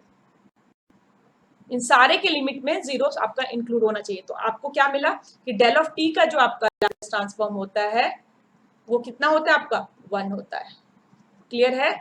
ओके हमने वही प्रॉपर्टी यूज किया। ये आपका एक फंक्शन है, आपका इसके लिए एक फंक्शन हो गया यानी t इक्वल टू 0, तो t equal to 0 means e to the power 0 equal to 1, तो ये फंक्शन 1 हो गया। तो ये फाइनली जो फंक्शन है 0 से infinity del of t dt है, मतलब इसकी वैल्यू कितनी हो जाएगी आपकी 1 हो जाएगी। क्लियर है? ओके तो नेक्स्ट हम देखते हैं योर थ्योरम्स, लैप्लेस ट्रांसफॉर्म का थ्योरम। तो सबसे पहला जो आपका थ्योरम है, the Laplace transform is a linear operator, मतलब ये लिनियरिटी को क्या करता है, फॉलो करता है। ये फॉलो करता है आपका लिनियरिटी को। इसका क्या मतलब है कि मान लो कोई टू फंक्शन है, एक फंक्शन एफ ऑफ टी है और एक फंक्शन आपका जी ऑफ टी है, और दोनों का आपका लैप्लेस ट्रांसफॉर्म पॉसिबल है, मतलब इसका एफ ऑफ एस भी पॉसिबल है और इसका आपका जी ऑफ एस भी पॉसिबल है। तो इसका जो लीनियर कॉम्बिनेशन होगा, तो लीनियर कॉम्बिनेशन हम कैसे लिखते हैं, मतलब मान लो any constant times F of T plus any other constant time B of G of T, अगर इसका हमने लैप्लेस ट्रांसफॉर्म लिया तो इसका लैप्लेस ट्रांसफॉर्म जो होगा वो आपका किसके इक्वल होगा, a times of f of s plus आपका b times of g of s। तो this is your linearity property, मतलब इसका जो लीनियर कॉम्बिनेशन है दो फंक्शन का, उसका ट्रांसफॉर्म जो होगा इंडिविजुअली आपका लैप्लेस ट्रांसफॉर्म इसके साथ मल्टीप्लाई आपका कांस्टेंट के टर्म्स में होगा। क्लियर है? तो this is your linearity property का लैप्लेस ट्रांसफॉर्म, मतलब लैप्लेस ट्रांसफॉर्म क्या है, लीनियर ऑपरेटर है, लिनियरिटी को वो क्या करता है, फॉलो करता है। ओके तो नेक्स्ट देखो, इसी प्रॉपर्टी को यूज करके हम फाइंड आउट करेंगे आपका कि Laplace transform of hyperbolic functions. Okay hyperbolic functions मतलब sin h cos x tan x ये सारे फंक्शंस आते हैं। तो सबसे पहले हम स्टार्ट करते हैं योर सबसे पहला हाइपरबोलिक फंक्शन में हम स्टार्ट करते हैं। मान लो हमने स्टार्ट किया cos x से, तो सबसे पहले देखो आप कि मान लो कोई एक function x of t given है जो आपका क्या है, cos of h of at है, तो इसका हमें लैप्लेस ट्रांसफॉर्म फाइंड आउट करना है। हमें e to the power of at का लैप्लेस ट्रांसफॉर्म नोन है। तो अब यहाँ पे देखो ये फंक्शन आपको गिवन है, तो अब इसको हम कैसे लिख सकते हैं, cos of h of at को आप कैसे लिख सकते हो, cos of h of at को हम लिख सकते हैं e to the power of आपका minus at plus e to the power of at divided by 2। Clear? ये क्या है आपका x ऑफ t है, तो ये दो फंक्शन आ गया। पहला फंक्शन क्या है, e to the power minus at divided by 2, और दूसरा फंक्शन क्या है, e to the power at divided by 2। Clear? ये आपका x ऑफ t आया। तो अब यहाँ पे बताओ कि हम इसका क्या लैप्लेस ट्रांसफॉर्म फाइंड आउट कर सकते हैं। हाँ इसलिए इसका हम लैप्लेस ट्रांसफॉर्म फाइंड आउट कर सकते हैं। कैसे? क्योंकि हमें पता है कि x ऑफ t जो हम ऑलरेडी देख चुके हैं कि x ऑफ t जो अगर आपका e to the power at था, तो इसका आपने अगर लैप्लेस ट्रांसफॉर्म फाइंड आउट किया तो इसकी वैल्यू कितनी आई थी, s माइनस a आई थी। करेक्ट? तो यहाँ पे अगर हम x ऑफ x का वैल्यू निकालें तो इसकी वैल्यू कितनी जाएगी, और अगर आपका x ऑफ t था e to the power of minus at, तो इसका जो आपने लैप्लेस ट्रांसफॉर्म निकाला था इसकी वैल्यू कितनी आई थी, s प्लस a आई थी। ये ऑलरेडी हम देख चुके हैं, तो ये आपको याद रखना है ये दो प्रॉपर्टी। तो यहाँ से देखो e to minus a t by 1/2, तो अब ये 1/2 तो कांस्टेंट है, इसको हम बाहर ले सकते हैं। अब यहाँ पे e टू माइनस एटी का लैप्लेस ट्रांसफॉर्म कितना होगा, 1 divided by your s plus a, plus आपका e to the power of a t का क्या हो जाएगा, e to the power a t का हो जाएगा 1 divided by s minus a। Correct? So this value is equals to 1/2 and this value, इसको अगर आपने सॉल्व किया तो ये क्या हो जाएगा, s minus a plus your s plus a divided by your S square minus a square, यानी फाइनली जो वैल्यू आ जाएगी वो कितनी हो जाएगी, ए कैंसिल आउट और 2s से आपका 2 कैंसिल आउट, मतलब s divided by your S square minus a square. Clear है? तो cos h ऑफ at का जो आपका लैप्लेस ट्रांसफॉर्म आया उसकी वैल्यू कितनी आई है, that is equals to your, याद रखना आपको, s divided by s square minus a square. Clear है ये चीज? ये आपका क्या है, cos of h of at का आपका लैप्लेस ट्रांसफॉर्म है। क्लियर? एक तो हमने प्रॉपर्टी यूज किया लिनियरिटी का, एक मेथड और क्या है आपका कि डायरेक्ट आप क्या करो, इसको फॉर्मूला से फाइंड आउट करो। वो आप कैसे करोगे, यहाँ पे x ऑफ at को आपने लिख लिया। अब ये x ऑफ ये फंक्शन आपका, ये पहला फंक्शन है आपका, ये दूसरा फंक्शन है, तो पहले इस फंक्शन का लैप्लेस ट्रांसफॉर्म निकालो, फिर इस फंक्शन का आप लैप्लेस ट्रांसफॉर्म निकालो और दोनों को ऐड कर दो। डायरेक्ट फॉर्मूला में x ऑफ t के बदले ये फंक्शन लिखो, फिर x ऑफ t के बदले ये फंक्शन लिखो और दोनों को ऐड करो। क्लियर? ये मेथड से भी इसको सॉल्व कर सकते हैं और बाद में हम एक और मेथड देखेंगे। ओके तो यहाँ पे आपका ये वैल्यू आपने फाइंड आउट कर लिया। अब देखो हमें फाइंड आउट करना है, आपने cos h ऑफ t का फाइंड आउट किया, अब फाइंड आउट करो sin h ऑफ t की वैल्यू कितनी होगी। तो sin h ऑफ t के लिए sin s ऑफ t मतलब अब जो फंक्शन आपको गिवन है x of t equal to sine of h of at। Clear? तो इसको आप कैसे लिख सकते हो, sine of h of at को e of t minus e to minus at divided by 2 लिखोगे। क्लियर। एक्स ऑफ टी, अब मैं ज्यादा इसको डिटेल नहीं कर रही, डायरेक्टली मैं पुट कर रही हूँ। एक्स ऑफ एस की वैल्यू कितनी हो जाएगी 1/2 आपका common, e to the power at का वैल्यू कितना आ जाएगा 1 divided s minus a minus आपका e टू माइनस at का 1 डिवाइडेड बाय आपका क्या होगा s plus a, correct. So this value is equals to 1/2 और यहाँ पे ये वैल्यू कितनी हो जाएगी s plus a minus s plus a divided by your s square minus a square. So this value is equals to s cancel out, this is 2a, so 2 cancel out, this is equals to a divided by s square minus a square. Clear है। x of x की आपको क्या मिल गई, value मिल गई।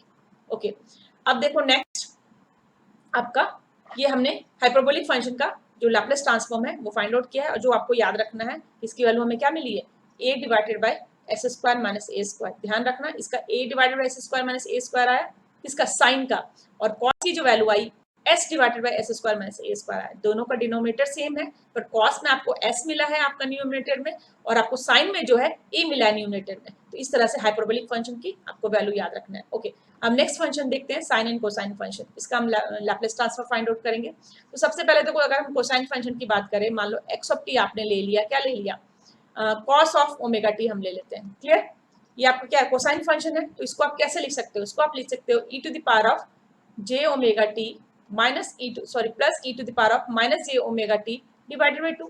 इसको इस तरह से हम लिख सकते हैं ना एक्स ऑफ टी का, तो लिनियरिटी का प्रॉपर्टी हम यूज कर रहे हैं, तो एक्स ऑफ एस अगर हम लिखेंगे तो इसकी वैल्यू कितनी हो जाएगी 1 डिवाइडेड बाई 2। सबसे पहले 1 डिवाइड बाई 2 आपका कॉमन, और ये क्या हो गया e to the power j omega t, मतलब ये क्या है जे ओमेगा आपका क्या हो गया फंक्शन हो गया एक, माइनस जे ओमेगा एक फंक्शन हो गया, मतलब यहाँ पे इसकी जो वैल्यू आएगी वो कितनी आ जाएगी 1 डिवाइडेड बाई आपका s of minus of j omega. क्यों, क्योंकि e to the power of at का जो था वो लैप्लेस ट्रांसफॉर्म कितना था 1 divided by s minus a, और e to the power of minus at का था लैप्लेस ट्रांसफॉर्म आपका 1 divided by s plus a। तो a के बदले यहाँ पे क्या आ गया जे ओमेगा, a के बदले क्या है जे ओमेगा, तो e to j omega t e to minus j omega t, तो इसके बदले हम क्या लिखेंगे 1 divided s minus j omega, और साथ में प्लस में क्या करेंगे 1 divided by s your minus of j omega. Clear, ये वैल्यू होगी। So this value is equals to your 1/2, और यहाँ से ये फंक्शन कितना आ गया, सॉरी दिस इज प्लस ना, ओके, तो this is equals to s plus j plus your s minus j divided by, अब देखो ये कितना हो जाएगा s स्क्वायर, और j स्क्वायर की वैल्यू कितनी होती है -1, और यहाँ से एक माइनस मतलब कंप्लीटली क्या हो जाएगा plus of omega square. So finally जो आपकी वैल्यू आ जाएगी कितनी हो जाएगी जे ओमेगा कैंसिल आउट, ये 2s से 2 आपका cancel out, this is equals to s divided by s square plus omega square. Again cos में आपका क्या आएगा s, सिंपल आपका साइन कोसाइन फंक्शन में, लेकिन यहाँ पे आपका क्या आएगा पॉजिटिव आएगा, पर हाइपरबोलिक फंक्शन में यहाँ पे क्या था आपका निगेटिव था। तो ध्यान रखना है कॉस में आपका s आएगा न्यूमेटर में, और कोसाइन फंक्शन में S square plus omega square. अगर यही हाइपरबोलिक कॉस फंक्शन होगा तो यहाँ पे s divided by s square minus omega square आएगा। क्लियर है। ओके तो सेम अभी आप साइन का अगर देखो तो साइन के केस में आपका क्या होगा, तो मान लो कोई फंक्शन आपको एक्स ऑफ टी गिवन है equal to sine of sine of omega t, तो ये आप सॉल्व कर सकते हो sine of omega t. So this is equal to e to the power of your j omega t minus of e to minus j omega t divided by your क्या होता है 2j। देखो ये सारी चीज आपको नोन होना चाहिए तभी इसको आप सॉल्व कर पाओगे। तो एक्स ऑफ एस की जो वैल्यू होगी वो क्या हो जाएगी 1 डिवाइडेड बाई 2j, इसकी वैल्यू कितनी हो जाएगी आपकी 1 divided by s minus j omega, और ये क्या हो जाएगा minus of 1 divided by your s plus j omega. Correct, so this value is equals to 1 divided by 2j, this is s plus j omega minus s plus of j omega divided by your s square and plus your omega square. So minus s आपका क्या cancel out, ये आपका 2 cancel out, तो finally जो आपको value मिलेगी वो क्या वैल्यू मिलेगी that is equals to your, देखो यहाँ पर 2j है ना, तो यहाँ से 2j कैंसिल आउट हो जाएगा, यहाँ से आपका s और s कैंसिल आउट हो जाएगा, तो ये क्या आ जाएगा 2j omega divided by 2j, तो सिंपल वैल्यू कितनी हो जाएगी omega divided by s square plus omega square. तो साइन में हमेशा ओमेगा होगा, कॉस में हमेशा साइन होगा, हाइपरबोलिक है तो डिनोमिनेटर में S square minus omega square होगा, और अगर आपका कोसाइन या साइन फंक्शन है तो आपके जो डिनोमिनेटर में एस स्क्वायर प्लस आपका क्या होगा ओमेगा स्क्वायर होगा। क्लियर है इतना। ओके तो अब हम नेक्स्ट देखते हैं आपका कुछ इस टाइप का फंक्शन हो कि आपका फंक्शन क्या हो f of t equal to e to minus 80 sine omega t, तो इसको आप कैसे सॉल्व करोगे। तो देखो टू फंक्शन है यहाँ पे, एक्सपोनेंशियल भी है और साइन भी है, तो हम क्या कर सकते हैं, ई टू माइनस ए टी आज एट लिख दो आप। साइन ओमेगा टी को आप क्या लिख सकते हो, e to the power of j omega t minus e to minus j omega t divided by 2j। तो 2j आपका कांस्टेंट है, तो इसको 1/2j को आपने कॉमन ले लिया। अब देखो ये एक्सपोनेंशियल है ना, तो इसके सारे पावर क्या हो जाएंगे, ऐड हो जाएंगे। तो ये क्या होगा, j omega t minus a t, और ये क्या हो जाएगा, minus of e to the power of your minus of your j omega t plus your a t. Clear. तो अब ये क्या है, एक इंडिविजुअल फंक्शन है, ये भी एक इंडिविजुअल फंक्शन है, तो इससे हम क्या कर सकते हैं, फाइनली वैल्यू फाइंड आउट कर सकते हैं। समझ में आ रहा है चीज। तो यानी ये इसको हम कैसे लिखेंगे, 1/2j, करेक्ट। और ये फंक्शन कितना हो जाएगा, E to the power of, अगर आपने टी को कॉमन लिया तो क्या आ जाएगा, ये j omega minus a of t, और ये क्या आ जाएगा, minus of e to the power of, आप टी को कॉमन ले लो तो minus of j omega plus a of t. Clear. तो यहां से आप वैल्यू को सॉल्व कर सकते हो। दिस इज योर होमवर्क, ये आपका होमवर्क है, इसको सॉल्व करना। जे ओमेगा माइनस ए को आप कोई एक फंक्शन ले सकते हो, जे ओमेगा प्लस ए को ले सकते हो और फाइनली सॉल्व कर सकते हो। सामने से दिख रहा है इसका आंसर क्या आएगा आपका। ओके, तो ये दोनों आपका होमवर्क है, this two are the homework, आपको सॉल्व करना है इसको। क्लियर है, ये भी आपको होमवर्क है। हाइपरबोलिक का फंक्शन के लिए सेम वो चीज करोगे, this is also your homework and this is also your homework. तो इस तरह से आपको ये 4 क्वेश्चंस को क्या करने हैं, आपको सॉल्व करने हैं। ओके, तो नेक्स्ट देखो आप, very very important property, that is your s shifting.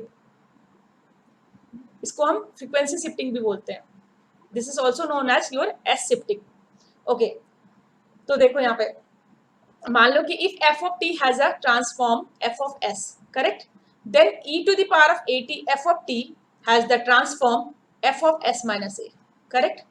तो आपको क्या बोल रहा है कि मान लो लैपलेस ट्रांसफॉर्म, पहले देखो एफ ऑफ टी का मान लो लैपलेस ट्रांसफॉर्म आपका क्या हो रहा, एफ ऑफ एस हो रहा, therefore Laplace transform of e to the power of a t f of T की जो वैल्यू होगी वो किसके इक्वल होगी, f of s minus a, और Laplace transform of e to the power minus a t f t की value कितनी हो जाएगी, f of s plus A.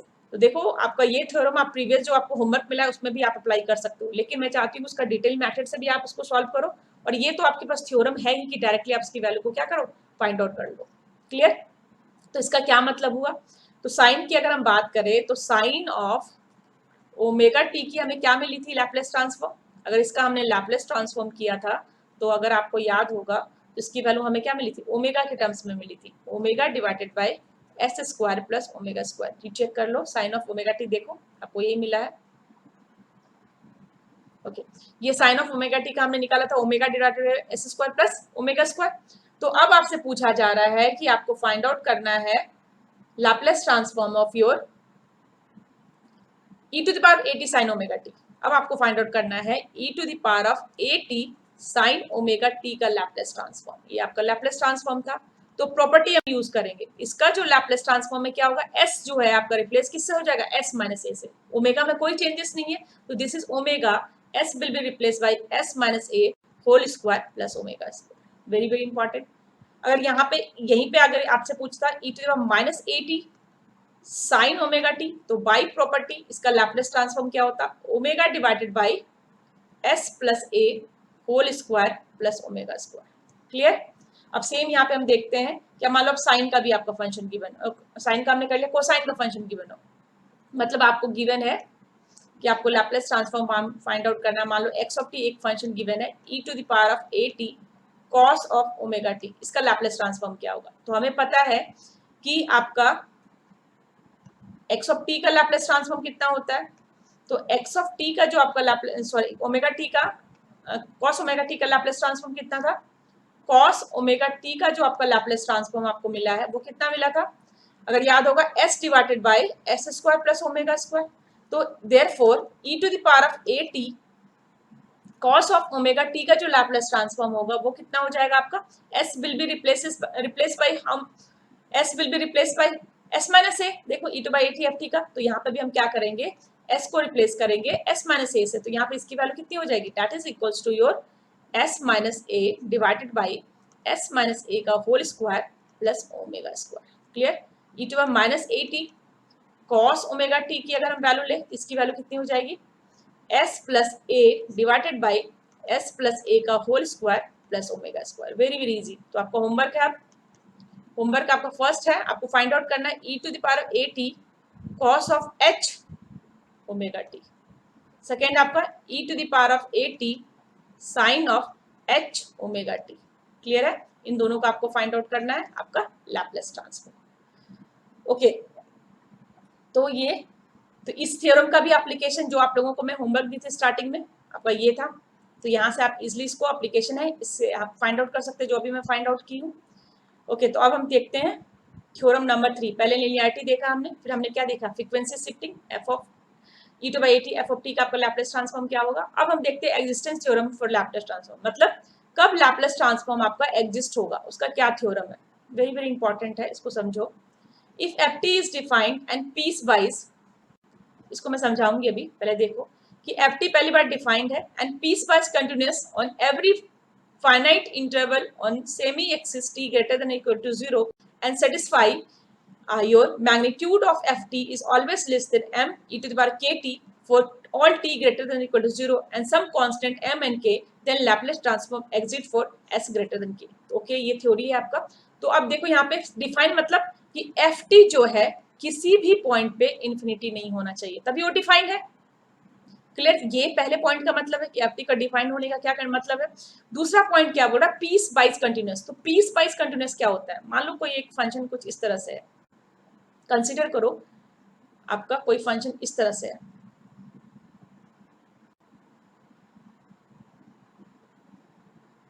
Okay, ये मान लो ये फंक्शन है आपका इस तरह से। तो पीस वाइज आपका कंटिन्यूअस का क्या मतलब होता है कि complete function x of t जो है वो 0 से आपका infinity t greater than equal to continuous नहीं है, लेकिन पीसेस में अगर हम देखें यहाँ से यहाँ तक ये कंटिन्यूअस है, उसके बाद यहाँ के पॉइंट से देखें तो ये कंटिन्यूअस है, फिर यहाँ के पॉइंट से देखें तो ये कंटिन्यूअस है, यहाँ से पॉइंट मतलब स्मॉल ड्यूरेशन में क्या है, कंटिन्यूअस हो, तो इसे हम क्या बोलते हैं, piecewise continuous function on a finite duration interval on a semi axis t greater than equal to 0। और ये आपका दूसरा पॉइंट है। तीसरा आपको क्या बोल रहा है कि मैग्नीट्यूड ऑफ एफ टी जो है हमेशा less than equal to M e to the power of k t होना चाहिए, जहां पे एम इसका क्या है, एनी कांस्टेंट है, और के भी आपका क्या है, एनी कांस्टेंट है for all t greater than 0 and some constant m and k, then the Laplace transform exist. तो अगर ऐसा कंडीशन होगा तो आपका लैप्लेस ट्रांसफॉर्म क्या होगा, एग्जिस्ट होगा। अब यहाँ पे देखो कि अगर फंक्शन फाइनाइट है तो ये इंटीग्रेबल ही होगा, फंक्शन का इंटीग्रेशन पॉसिबल होगा। और ऐसा हम क्यों करेंगे, क्योंकि फंक्शन को लैप्लेस ट्रांसफॉर्म हमें फाइंड आउट करने के लिए हमें क्या करना पड़ता है, इंटीग्रेशन करना पड़ता है फंक्शन को, कहाँ से कहाँ तक, f of t e to the power minus S t D t. तो इंटीग्रल होगा फंक्शन, इंटीग्रेटेड उसको हम इंटीग्रेशन कर सकते हैं फंक्शन को जब डिफाइन होगा फंक्शन। तो अगर फंक्शन डिफाइन है तो क्या इंटीग्रेबल भी है फंक्शन।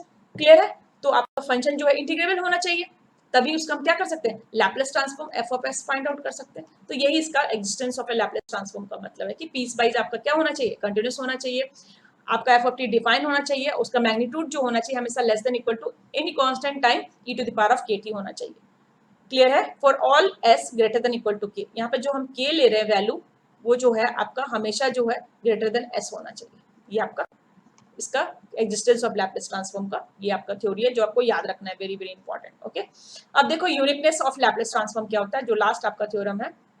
तो यूनिकनेस ऑफ लैप्लेस ट्रांसफॉर्म आपका क्या बोलता है, if the Laplace transform a given function exists, मान लो किसी भी फंक्शन का लैप्लेस ट्रांसफॉर्म अगर एग्जिस्ट करता है, इट इज यूनिकली डिटरमाइंड, वो जो होगा आपका यूनिकली डिटरमाइंड होगा अगर उसका लैप्लेस ट्रांसफॉर्म आपका एग्जिस्ट करता है। तो कन्वर्जली इसको आप क्या बोलोगे, if two continuous function have the same transform, मतलब दो आपने फंक्शन लिया, दोनों का आपका सेम लैप्लेस ट्रांसफॉर्म आपने आया, मतलब क्या है, दे आर कंप्लीटली आइडेंटिकल, वो दोनों फंक्शन आपका क्या होगा, कंप्लीटली आइडेंटिकल होगा। मतलब यही आपका यूनिकनेस थ्योरम है कि आपका Laplace transform of A given function हमेशा क्या होगा, यूनिक होगा। अगर टू फंक्शन का लैप्लेस ट्रांसफॉर्म सेम है तो दोनों फंक्शन मस्ट बी इक्वल, मतलब कि मान लो कि कोई फंक्शन आपका x1t है, एक फंक्शन आपका x2t है, तो इसका लैप्लेस ट्रांसफॉर्म आपने निकाला x1s और इसका निकाला x2s, और आपका x1s इक्वल है x2s का, इसका ये मतलब है कि x1t जो होगा वो इक्वल होगा आपका x2t का। यही आपका uniqueness theorem of Laplace transform है। आई थिंक आपको क्लियर हो चुका है ये। ओके, तो नेक्स्ट हम प्रॉपर्टी देखते हैं लैप्लेस ट्रांसफॉर्म का, कि transform of derivative and integrals. Means what कि अब हम देखेंगे, हमने देखा Laplace transform of x of T any function, जिसमें आपने एक्सपोनेंशियल देखा, साइन फंक्शन देखा, कोसाइन देखा आपने, हाइपरबोलिक फंक्शन देखा, फिर multiplication of e to the power a t exponential with sine cosine hyperbolic function देखा। अब हमारा है कंसेप्ट कि हमें फाइंड आउट करना है D by D T of x of T का आपका लैप्लेस ट्रांसफॉर्म क्या होगा, फिर इंटीग्रेशन ऑफ आपका x of T D T का लैप्लेस ट्रांसफॉर्म क्या होगा। तो this is transform of derivative and integral of the function. तो ऑपरेशन ऑफ कैलकुलस, तो इससे अब हमारा एडवांटेज क्या होगा, ये क्या है, रिलेटेड विद द कैलकुलस है, integration differentiation on function are replace by operation of algebra on transform. तो अब इसका अगर हम लैप्लेस ट्रांसफॉर्म करें तो ये जो हमारा डिफिकल्ट थिंग्स है इंटीग्रेट करना, डिफरेंशिएट करना, वो आपका कन्वर्ट होगा in terms of algebra only. तो उसको हम देखेंगे इसका क्या मतलब हुआ। तो देखो सबसे पहले हम स्टार्ट करते हैं लैप्लेस ट्रांसफॉर्म ऑफ डेरिवेटिव से। तो लैप्लेस ट्रांसफॉर्म ऑफ डेरिवेटिव का मतलब है कि मान लो कि आपका एफ ऑफ टी कोई फंक्शन है, तो एफ ऑफ टी का डैश मतलब इसका क्या है कि हमने वन टाइम हमने क्या किया, फंक्शन को डिफरेंशिएट किया, मतलब आपका ये आपको देता है D by D T of F of T, sorry D by D T of your f of t. तो इसकी जो आपकी लैप्लेस ट्रांसफॉर्म की वैल्यू होगी वो क्या होगी। तो इसका वेरी वेरी इंपॉर्टेंट, इसको ध्यान से समझो और इसको याद भी रखना है आपको, ये सब दोनों पॉइंट आपको याद रखना है। तो इसका जो आपका जो होता है लैप्लेस ट्रांसफॉर्म, वो एस टाइम्स, एस आपका ऑपरेटर है, कॉम्प्लेक्स ऑपरेटर ऑलरेडी हम डिस्कस कर चुके हैं, S times of F of S होता है, और that is minus of F of zero. देखो यहाँ पे ध्यान से समझो, मैंने S times F of S लिया है, तो एफ ऑफ एस जो है वो कैपिटल है, क्लियर। ये जो आपका पहला टर्म है, this term is F of s, मतलब ये क्या है, एस की मतलब एस डोमेन में है आपका फंक्शन, और ये एफ जो है हमने लिया है वो स्मॉल है, मतलब ये क्या है, टाइम डोमेन का फंक्शन है। जीरो मतलब इनिशियल कंडीशन की बात कर रहा है, इनिशियल कंडीशन को ये इंक्लूड कर रहा है, जो आपका पहला हमने पॉइंट बोला था कि लैप्लेस ट्रांसफॉर्म जो है बाय डिफॉल्ट इनिशियल कंडीशन को इंक्लूड करता है। तो यहाँ पे Laplace transform of differentiation of a function F of T अगर हम फाइंड आउट करें, तो S times of Laplace transform of the function होगा, माइनस आपका फंक्शन जब टाइम डोमेन में होगा वहां पर टी इक्वल टू जीरो पे जो उसका फंक्शन का वैल्यू होगा वो होगा। Very very important. अगर सेकंड डेरिवेटिव को हम देखें, मतलब एफ ऑफ डबल डैश, तो एस स्क्वायर ये आपका क्या है, एस डोमेन में, और ये दोनों ही आपका क्या है, आपका टाइम डोमेन में, एस टाइम्स आपका एफ ऑफ जीरो होगा minus F dash of zero होगा, मतलब ये टाइम डोमेन के फंक्शन का ही डिफरेंशिएशन के इनिशियल कंडीशन की वैल्यू होगी, क्लियर। ये आपका टाइम डोमेन में है, ये भी आपका टाइम डोमेन में है, और ये क्या आपका एस डोमेन यानी कि फ्रीक्वेंसी डोमेन में। तो अगर हम nth डेरिवेटिव की बात करें, तो ये होगा s to the power of n f of s minus s to the power of n minus one f of zero minus s to the power of n minus two f dash of zero and so on to the power कहाँ तक, f of n minus one of zero, जहाँ पे finally के term में आपका S जो है वो मल्टीप्लाई नहीं होगा, और ये क्या होगा, डिक्रीजिंग ऑर्डर में आपका nth ऑर्डर का आपका डेरिवेटिव का लैप्लेस ट्रांसफॉर्म फाइंड आउट होगा, क्लियर है। तो ये दो चीज आपको याद रखना है, वेरी वेरी इंपॉर्टेंट। मेनली ये दो फॉर्मूला आपसे पूछा जाता है, 1 2 का यूज हम करेंगे, आपके क्वेश्चंस में भी आपका यूज आएगा, तो 1 2 तो आपको याद रखना ही रखना है, क्योंकि हम डिफरेंशियल इक्वेशन को डील कर रहे हैं, तो डी बाई डी टी का फॉर्म तो हमें मिलेगा ही, डी बाई डी एक्स हो, डी बाई डी टी हो, या डी बाई डी वाई हो, तो ये चीज आपको याद होना चाहिए, दो जो फर्स्ट टू आपका फर्स्ट एंड सेकेंड डेरिवेटिव है ये आपको नोन होना चाहिए, ओके। अब देखो लैप्लेस ट्रांसफॉर्म और इंटीग्रल क्या होता है, मतलब डी बाई डी इंटीग्रेशन और एफ ऑफ, अब देखो यहाँ पे हमने एफ ऑफ टी नहीं लिया, एफ ऑफ टॉ डी टॉ लिया, क्यों, क्योंकि हम इसको इंटीग्रेट कर रहे हैं फंक्शन को, अगर इसको आपने इंटीग्रेट किया जीरो से टी, तो फंक्शन आपका एफ ऑफ टी में ही आएगा, मतलब टी के फंक्शन में मान लो कि इसको एफ वन ले लेते हैं, डैश लेने से तो डिफरेंशिएशन का ही आपको प्रॉब्लम, मान लो इसको f1 लिए, तो f1 जो फंक्शन आएगा वो फंक्शन ऑफ t होगा, तो यहाँ पर जीरो से t f ऑफ डी टो लिया हमने लैप्लेस ट्रांसफॉर्म, इसकी जो वैल्यू होती है वो इक्वल होती है 1/s f ऑफ s होती है इसकी वैल्यू, क्लियर है, ओके। तो अब हम क्वेश्चन से स्टार्ट करते हैं आपका, तो आपको समझ, तो देखो इस क्वेश्चन को हम कैसे सॉल्व करेंगे। ये क्वेश्चन आपको गिवन है, तो आपको क्या करना है, दोनों साइड लैप्लेस ट्रांसफॉर्म लेना है, तो हमने दोनों साइड इसके लैप्लेस ट्रांसफॉर्म ले लिए, तो ये y डबल डैश का मतलब है कि ये आपका डबल डिफरेंशिएशन है, ओके। तो y डबल डैश का आपका डिफरेंशिएशन लैप्लेस ट्रांसफॉर्म कैसा होगा, ये आपका y double dash second derivative का देखो, आपका ये होता है S square F of s minus S F of zero minus F dash of zero, तो सेम चीज यहाँ पे हम पुट करेंगे, y के टर्म्स में आपको गिवन है, so this value is equal to क्या होगा, s square y of s minus your s y of zero and minus your y dash zero, minus इस y का Laplace transform y of s equals to t का क्या होगा Laplace transform, factorial 1 divided by आपका s to the power of n plus 1 यानी कि 1 plus 1 that is 2, 1 divided by s square, ये आपकी वैल्यू आएगी। So this is equals to s square y of s minus your s, क्योंकि y of 0 1 है, minus आपका 1 minus y of s equals to 1 divided by s square, correct. So y of s की कितनी value हो जाएगी, so y of s आपका equal हो जाएगा, देखो सबसे पहले ये यहाँ पे इस दोनों टर्म को मिस साइड करेंगे तो ये वैल्यू क्या हो जाएगी, 1 divided by s square plus 1 plus s, और divided by y of s ले रहे हो तो क्या होगा एस स्क्वायर माइनस 1, करेक्ट। तो इसको अगर आपने सॉल्व किया तो इसकी वैल्यू क्या हो जाएगी, देखो 1 प्लस एस एक टर्म हम ले सकते हैं, 1 plus S divided by your S square minus 1, इसको हम इस तरह से लिख सकते हैं, plus 1 divided by s square into S square minus 1। तो ऐसा हम क्यों करते हैं, ऐसा हम करते हैं इसलिए कि इनवर्स जो हम लैप्लेस ट्रांसफॉर्म फाइंड आउट करें उसको हम इजिली फाइंड आउट कर सके, ओके।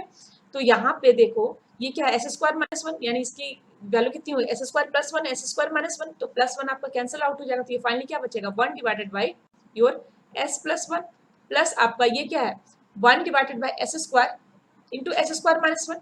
तो इसको भी हम क्या कर सकते हैं, दो टर्म में लिख सकते हैं कैसे पार्शियल फ्रैक्शन से, 1 a divided by s square plus b divided by s square minus a 1, तो इसको हमने पार्शियल फ्रैक्शन में लिख लिया आपका। इसको आप कैसे लिख सकते हो, देखो यहाँ पे अगर इस फंक्शन को लिखोगे तो क्या हम इस तरह से लिख सकते हैं इसको 1 divided by s square minus 1 divided by s square, देखो इस तरह से लिखेंगे तो फंक्शन आपका एज इट इज यही हो जाएगा, बट यहाँ से हमें इंडिविजुअल टर्म मिल जाएगा और फाइनली हम फंक्शन का क्या इनवर्स फाइंड आउट कर सकते हैं। तो y ऑफ s की आपको ये वैल्यू मिल गई, आपको क्या करना है इसका इनवर्स फाइंड आउट करना है। तो इनवर्स हम कैसे फाइंड आउट करेंगे, तो यहाँ पे देखो 1 डिवाइडेड बाई एस प्लस 1 का क्या होगा आपका इनवर्स, 1 बाई एस किसका था आपका 1 बाई एस आपका यू ऑफ टी का था, और एस में जब हम शिफ्टिंग करते हैं मतलब ई का एक्सपोनेंशियल फंक्शन होता है, प्लस 1 है यानी एक्सपोनेंशियल में आपका क्या होगा ई to the power of minus t, मतलब वाई ऑफ टी अगर हम ले इसका लैप्लेस इनवर्स ले तो पहला टर्म जो आपको मिल जाएगा ई टू माइनस टी मिल जाएगा, क्योंकि ई टू माइनस टी का अगर लैप्लेस ट्रांसफॉर्म करोगे तो क्या आएगा 1 बाई 1 प्लस एस, तो पहला टर्म है। अब दूसरा टर्म को देखो, तो दूसरा टर्म क्या है 1 divided by s square minus 1, तो ये क्या है एस स्क्वायर माइनस 1 का स्क्वायर के टर्म्स में, और ये हाइपरबोलिक फंक्शन है, हाइपरबोलिक फंक्शन है यहाँ पे 1 और 1 है, तो 1 क्या है ओमेगा है, omega divided by s square minus omega square, मतलब ओमेगा की वैल्यू 1 हुई, और आपका ओमेगा किस में आता है साइन में आता है, ये मैं बताई थी आपको। तो यहाँ पे इसकी जो वैल्यू हो जाएगी that is equal two plus होगा आपका क्या साइन ऑफ एच, ओमेगा की वैल्यू आपकी 1 है तो सिंपल ओमेगा में 1 इंटू टी मतलब सिंपल टी हो जाएगा, मतलब दूसरा टर्म भी आपको मिला, माइनस आपका 1 by s square, 1 by s square किसका होगा आपका टी का ही होगा, क्योंकि टी का क्या होगा फैक्टोरियल 1 डिवाइडेड बाई आपका s to the power of 1 plus 1, तो ये आपका t, मतलब फाइनली आपने क्या किया y ऑफ t की वैल्यू फाइंड आउट कर ली, यानी y ऑफ t की फाइनल वैल्यू आपको कितनी मिली e to power minus t plus sine of h t minus t, मतलब यही इसका सोल्यूशन हो गया। क्लियर, यहाँ पे आपका इनिशियल वैल्यू पुट करके जो कांस्टेंट की वैल्यू आप फाइंड आउट करते थे तब इसका सोल्यूशन निकालते थे, वो आपको नहीं करना है, डायरेक्टली जो इसका जो आपका इक्वेशन है लैप्लेस ट्रांसफॉर्म वो क्या कर रहा है आपका इनिशियल वैल्यू को कंसीडर कर रहा है और फाइनली इसका वैल्यू इजिली फाइंड आउट कर सकते हो। तो ये आपका जो पहला स्टेटमेंट जो था ये आपका इनिशियल वैल्यू को बाय डिफॉल्ट ही इंक्लूड करता है, तो इस तरह से हम इसकी इनिशियल वैल्यू को इंक्लूड करके आपकी सोल्यूशन फाइंड आउट कर सकते हैं डिफरेंशियल इक्वेशन का। ओके ओके, तो नेक्स्ट देखो आपका differentiation of transform not differentiation of f of t, it is differentiation of transform means f of s का क्या differentiation है, मतलब कि मान लो कि अगर f of t का अगर आपने लैप्लेस ट्रांसफॉर्म लिया तो आपको f of s मिला, करेक्ट।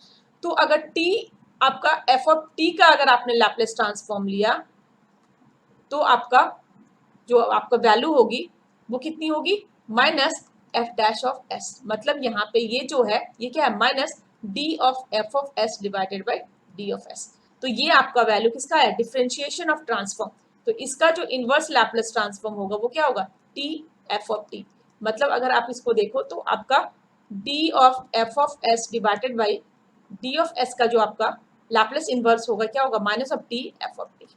क्लियर है, तो ये चीज आपको याद रखना है कि डिफरेंशिएशन ऑफ लैप्लेस ट्रांसफॉर्म का आपका क्या मतलब होता है, ठीक है, डिफरेंशिएशन ऑफ ट्रांसफॉर्म का आपका क्या मतलब होता है D by D S of F of s की वैल्यू क्या होगी, एक टाइम निगेटिव और टी मल्टीप्लाई होगा एफ ऑफ टी से। क्लियर? ओके, नेक्स्ट देखो इंटीग्रेशन ऑफ ट्रांसफॉर्म। तो इसका क्या मतलब है कि एफ ऑफ टी का अगर आपका लैप्लेस ट्रांसफॉर्म आपका एफ ऑफ एस होता है तो इस केस में f of t divided by T अगर करोगे तो इसका जो आपका लैप्लेस ट्रांसफॉर्म होगा वो क्या होगा, s to infinity your f of s d of s. मतलब integration of this transform is equal का इनवर्स जो लैप्लेस ट्रांसफॉर्म होगा वो क्या होगा, f of t divided by t होगा। ये इनवर्स लैप्लेस ट्रांसफॉर्म था, ये लैप्लेस ट्रांसफॉर्म देता है, this is your Laplace transform. और ये आपका इस तरफ जाओगे तो क्या होगा, इनवर्स लैप्लेस ट्रांसफॉर्म, मतलब ये बाइलेटरल है। तो यहाँ पे इसका जो इंटीग्रेशन होगा ट्रांसफॉर्म का वो किसके इक्वल होगा, फंक्शन का टाइम डोमेन में टी डिवाइडेड बाई आपका टी का। ओके ओके, तो अब यहाँ पे मैं क्वेश्चन सॉल्व करते हैं। ये आपका गेट का क्वेश्चन है आपका, ये कैसे लैप्लेस ट्रांसफॉर्म को यूज करके आप क्वेश्चन सॉल्व करोगे। A solution for the differential equation आपको गिवन है x dot t plus 2xt equal to del of t. x dot मतलब एक बार differentiation, del of t with initial condition x of 0 minus is equal to 0 is, तो इसका क्या answer होगा, देखो x डॉट ऑफ टी है, मतलब इसका क्या होगा s times of f, x of x minus आपका क्या होगा s of x of 0 minus, ये वैल्यू होगी पहले का। दूसरा का क्या होगा 2 of x of s and that is equal to del of t. Del of T का आपका क्या आया था, लैप्लेस ट्रांसफॉर्म 1 आया था, यानी x ऑफ x की जो वैल्यू होगी वो क्या होगी, दैट इज इक्वल टू, ये वैल्यू तो आपकी 0 होगी क्योंकि x ऑफ 0 0 है, मतलब ये जो कंप्लीट वैल्यू है वो आपका 0 हो गया। मतलब इन दोनों से आप क्या कर सकते हो, x ऑफ x को कॉमन ले सकते हो, तो यहाँ से क्या वैल्यू हो जाएगी 1 divided by s plus 2। Clear? तो x ऑफ t की जो वैल्यू होगी वो कितनी हो जाएगी 1 डिवाइडेड बाई s पावर 2 यानी e to the power of minus 2t, और ut बाय डिफॉल्ट हम लेते हैं बाउंडेड के लिए। तो देखो इसका ऑप्शन कौन सा सही होगा, ये ऑप्शन सही है। तो इजीली इसको फाइंड आउट कर सकते हो। क्लियर है? This is get question, very very easy. आपको प्रॉपर्टी याद रखना है, आपको कुछ ट्रांसफॉर्म क्या करना है, याद रखना है। ओके ओके, तो नेक्स्ट कंसेप्ट हम इसमें देखते हैं। जो आपका कंसेप्ट होता है लैप्लेस ट्रांसफॉर्म का, एक होता है इनिशियल वैल्यू थ्योरम और एक होता है आपका फाइनल वैल्यू थ्योरम। तो ये क्या होता है, इनिशियल वैल्यू थ्योरम मतलब इनिशियली टी इक्वल टू 0 पे, टी टेंड्स टू 0 पे, या फिर टी आपका इक्वल टू 0 माइनस पे, या 0 प्लस पे, या टी इक्वल टू 0 पे, या टी टेंड्स टू 0 पे आपका जो एफ ऑफ टी फंक्शन है उसकी वैल्यू टाइम डोमेन में फ्रीक्वेंसी डोमेन से कैसे रिलेटेड होती है। तो टी इक्वल टू 0 पे एफ ऑफ टी की जो वैल्यू होती है वो फ्रीक्वेंसी डोमेन में s tends to infinity of s f s की वैल्यू की इक्वल होती है। Very very important. क्लियर? और दूसरा आपका फाइनल वैल्यू थ्योरम क्या बोलता है, फाइनल मतलब टी टेंड्स टू इन्फिनिटी आपको फाइनल वैल्यू देगा। आपका क्या इनफाइनाइट टाइम पे एक फंक्शन की क्या वैल्यू होगी, वो उसका फाइनल वैल्यू होगा जब सिस्टम आपका सेटल डाउन होगा, मतलब स्टेडी स्टेट रिस्पांस की बात हो रही है। तो यहाँ पे एफ ऑफ टी की जो वैल्यू होती है वो एस इक्वल डोमेन में s tends to 0 s f s की इक्वल होती है। Of limit s tends to 0 s f s की जो वैल्यू होगी वही आपका क्या होगा, t tends to infinity f of T की वैल्यू होगी। ये दो फॉर्मूला आपको याद रखना है, इनिशियल मतलब टी टेंड्स टू 0, फाइनल मतलब टी टेंड्स टू इन्फिनिटी। और यहाँ पे अगर टी टेंड्स टू इन्फिनिटी है तो एस टेंड्स टू आपका, टी टेंड्स टू 0 है तो एस टेंड्स टू इन्फिनिटी, अगर टी टेंड्स टू इन्फिनिटी है तो एस टेंड्स टू 0 आपका होगा। आपका इस तरह से आप वैल्यू को क्या करोगे, इनिशियल एंड फाइनल वैल्यू आपका क्या होगा, फाइंड आउट होगा। लेकिन यहाँ पे एफ ऑफ टी और एफ ऑफ एस दोनों ही डिफाइन होना चाहिए, मतलब आपका लैप्लेस ट्रांसफॉर्म जो है फंक्शन का डिफाइन होना चाहिए। और लैप्लेस ट्रांसफॉर्म किसी फंक्शन का डिफाइन कैसा होता है ये ऑलरेडी मैं डिस्कस कर चुकी हूँ। उसी केस में initial value theorem final value theorem आपका क्या होगा, अप्लीकेबल होगा। ओके, तो देखो एक क्वेश्चन देखो, एक क्वेश्चन पूछ रहा है find the initial and final value of F of s. तो अगर हम इनिशियल की बात करें, मतलब आपका initial value theorem and final value theorem की बात करें, तो इस केस में आप इसको कैसे फाइंड आउट करोगे। तो लिमिट टी टेंड्स टू 0, मान लो ये फंक्शन आपका एफ ऑफ टी होगा, तो ये इसका इनिशियल वैल्यू होगा, क्यों, क्योंकि ये एफ ऑफ 0 की वैल्यू देगा। तो इसकी जो वैल्यू होगी लिमिट आपका एस टेंड्स टू, यही आपका था इनिशियल वैल्यू थ्योरम में, एस टेंड्स टू क्या, इन्फिनिटी एस ऑफ एस की इक्वल होगा। Correct? So this value is equal to your limit s tends to infinity s times of s plus 9 divided by your s square plus 7s plus 3। तो इसको हम कैसे लिखेंगे, यहाँ पे आपका s कॉमन ले लोगे तो ये क्या आ जाएगा s स्क्वायर, यहाँ पे 1 plus 9 by S divided by, यहाँ से s स्क्वायर भी कॉमन ले लोगे तो this is 1 plus 7 divided by s plus 3 divided by s square. देखो जब भी हम इन्फिनिटी पुट करते हैं किसी भी फंक्शन में किसी भी टर्म के वैल्यू के लिए तो डायरेक्टली इन्फिनिटी हम पुट नहीं कर सकते। तो 1 बाई इन्फिनिटी की वैल्यू जो होती है 0 होती है, इसलिए जो टर्म में इन्फिनिटी आपको पुट करना है उसको 1 बाई के टर्म में हम लाते हैं। तो यहाँ पे मैक्सिमम पावर आपका एस स्क्वायर था, क्योंकि यहाँ पे एस अगर हमने एस कॉमन ले लिया तो ऑलरेडी यहाँ पे एस फिर बच जाएगा। तो हमें क्या करना है, जो मैक्सिमम पावर जहाँ पे हमें इन्फिनिटी पुट करना है उसको न्यूमरेटर और डिनोमिनेटर दोनों में देख कर कैंसिल आउट करना है। तो यहाँ पे हमने एस स्क्वायर को ले लिया, तो यहाँ पे जो भी टर्म आएंगे अब एस के डिवाइडेड में आएंगे। यहाँ से भी आपका एस ऑलरेडी था और यहाँ से हमने एक और एस ले लिया, तो यहाँ एस स्क्वायर हो गया। तो एस स्क्वायर आपका कैंसिल आउट हो जाएगा। और लिमिट क्या है आपका, एस टेंस टू इन्फिनिटी है। तो यहाँ पे जो ये वैल्यू होगी 9 बाई एस ये आपका 0 होगा, 7 बाई एस भी 0 होगा, 3 बाई एस स्क्वायर भी 0 होगा। मतलब फाइनली जो वैल्यू आ जाएगी क्या आ जाएगी आपकी, 1 आ जाएगी। Final initial value theorem.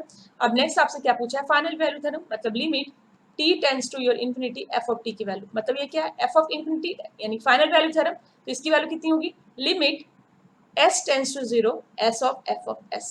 तो इसकी वैल्यू क्या हो जाएगी, s को आप 0 पुट कर दोगे इस फंक्शन में f ऑफ s में, तो ये क्या हो जाएगा 9 डिवाइडेड बाई योर 3, क्योंकि बाकी सारे टर्म 0 हो जाएंगे। मतलब ये क्या हो जाएगा आपका, सॉरी s भी होगा यहाँ पे, मतलब ये सॉरी ये क्या टोटली क्या हो जाएगा आपका 0 हो जाएगा।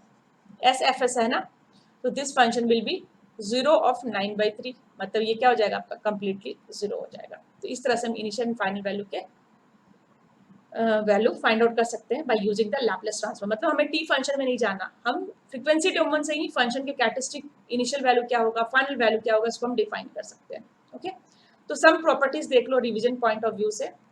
सबसे पहला इसको हम रिवाइज करते हैं जो भी हमने पढ़ा है, कि सबसे पहले एक्स ऑफ टी, मान लो कि सबसे पहले हम इसको इस तरह लिख लेते हैं कि अगर मान लो एक्स ऑफ टी का आपका लैपलेस ट्रांसफॉर्म अगर आपका एक्स ऑफ एस है, तो x of t minus plus a का अगर हम लैपलेस ट्रांसफॉर्म लेंगे तो वो क्या होगा, पहले हम प्लस का ले लेते हैं फिर पहले हम माइनस का ही ले लेते हैं। ओके, अलग अलग ही कर लेते हैं।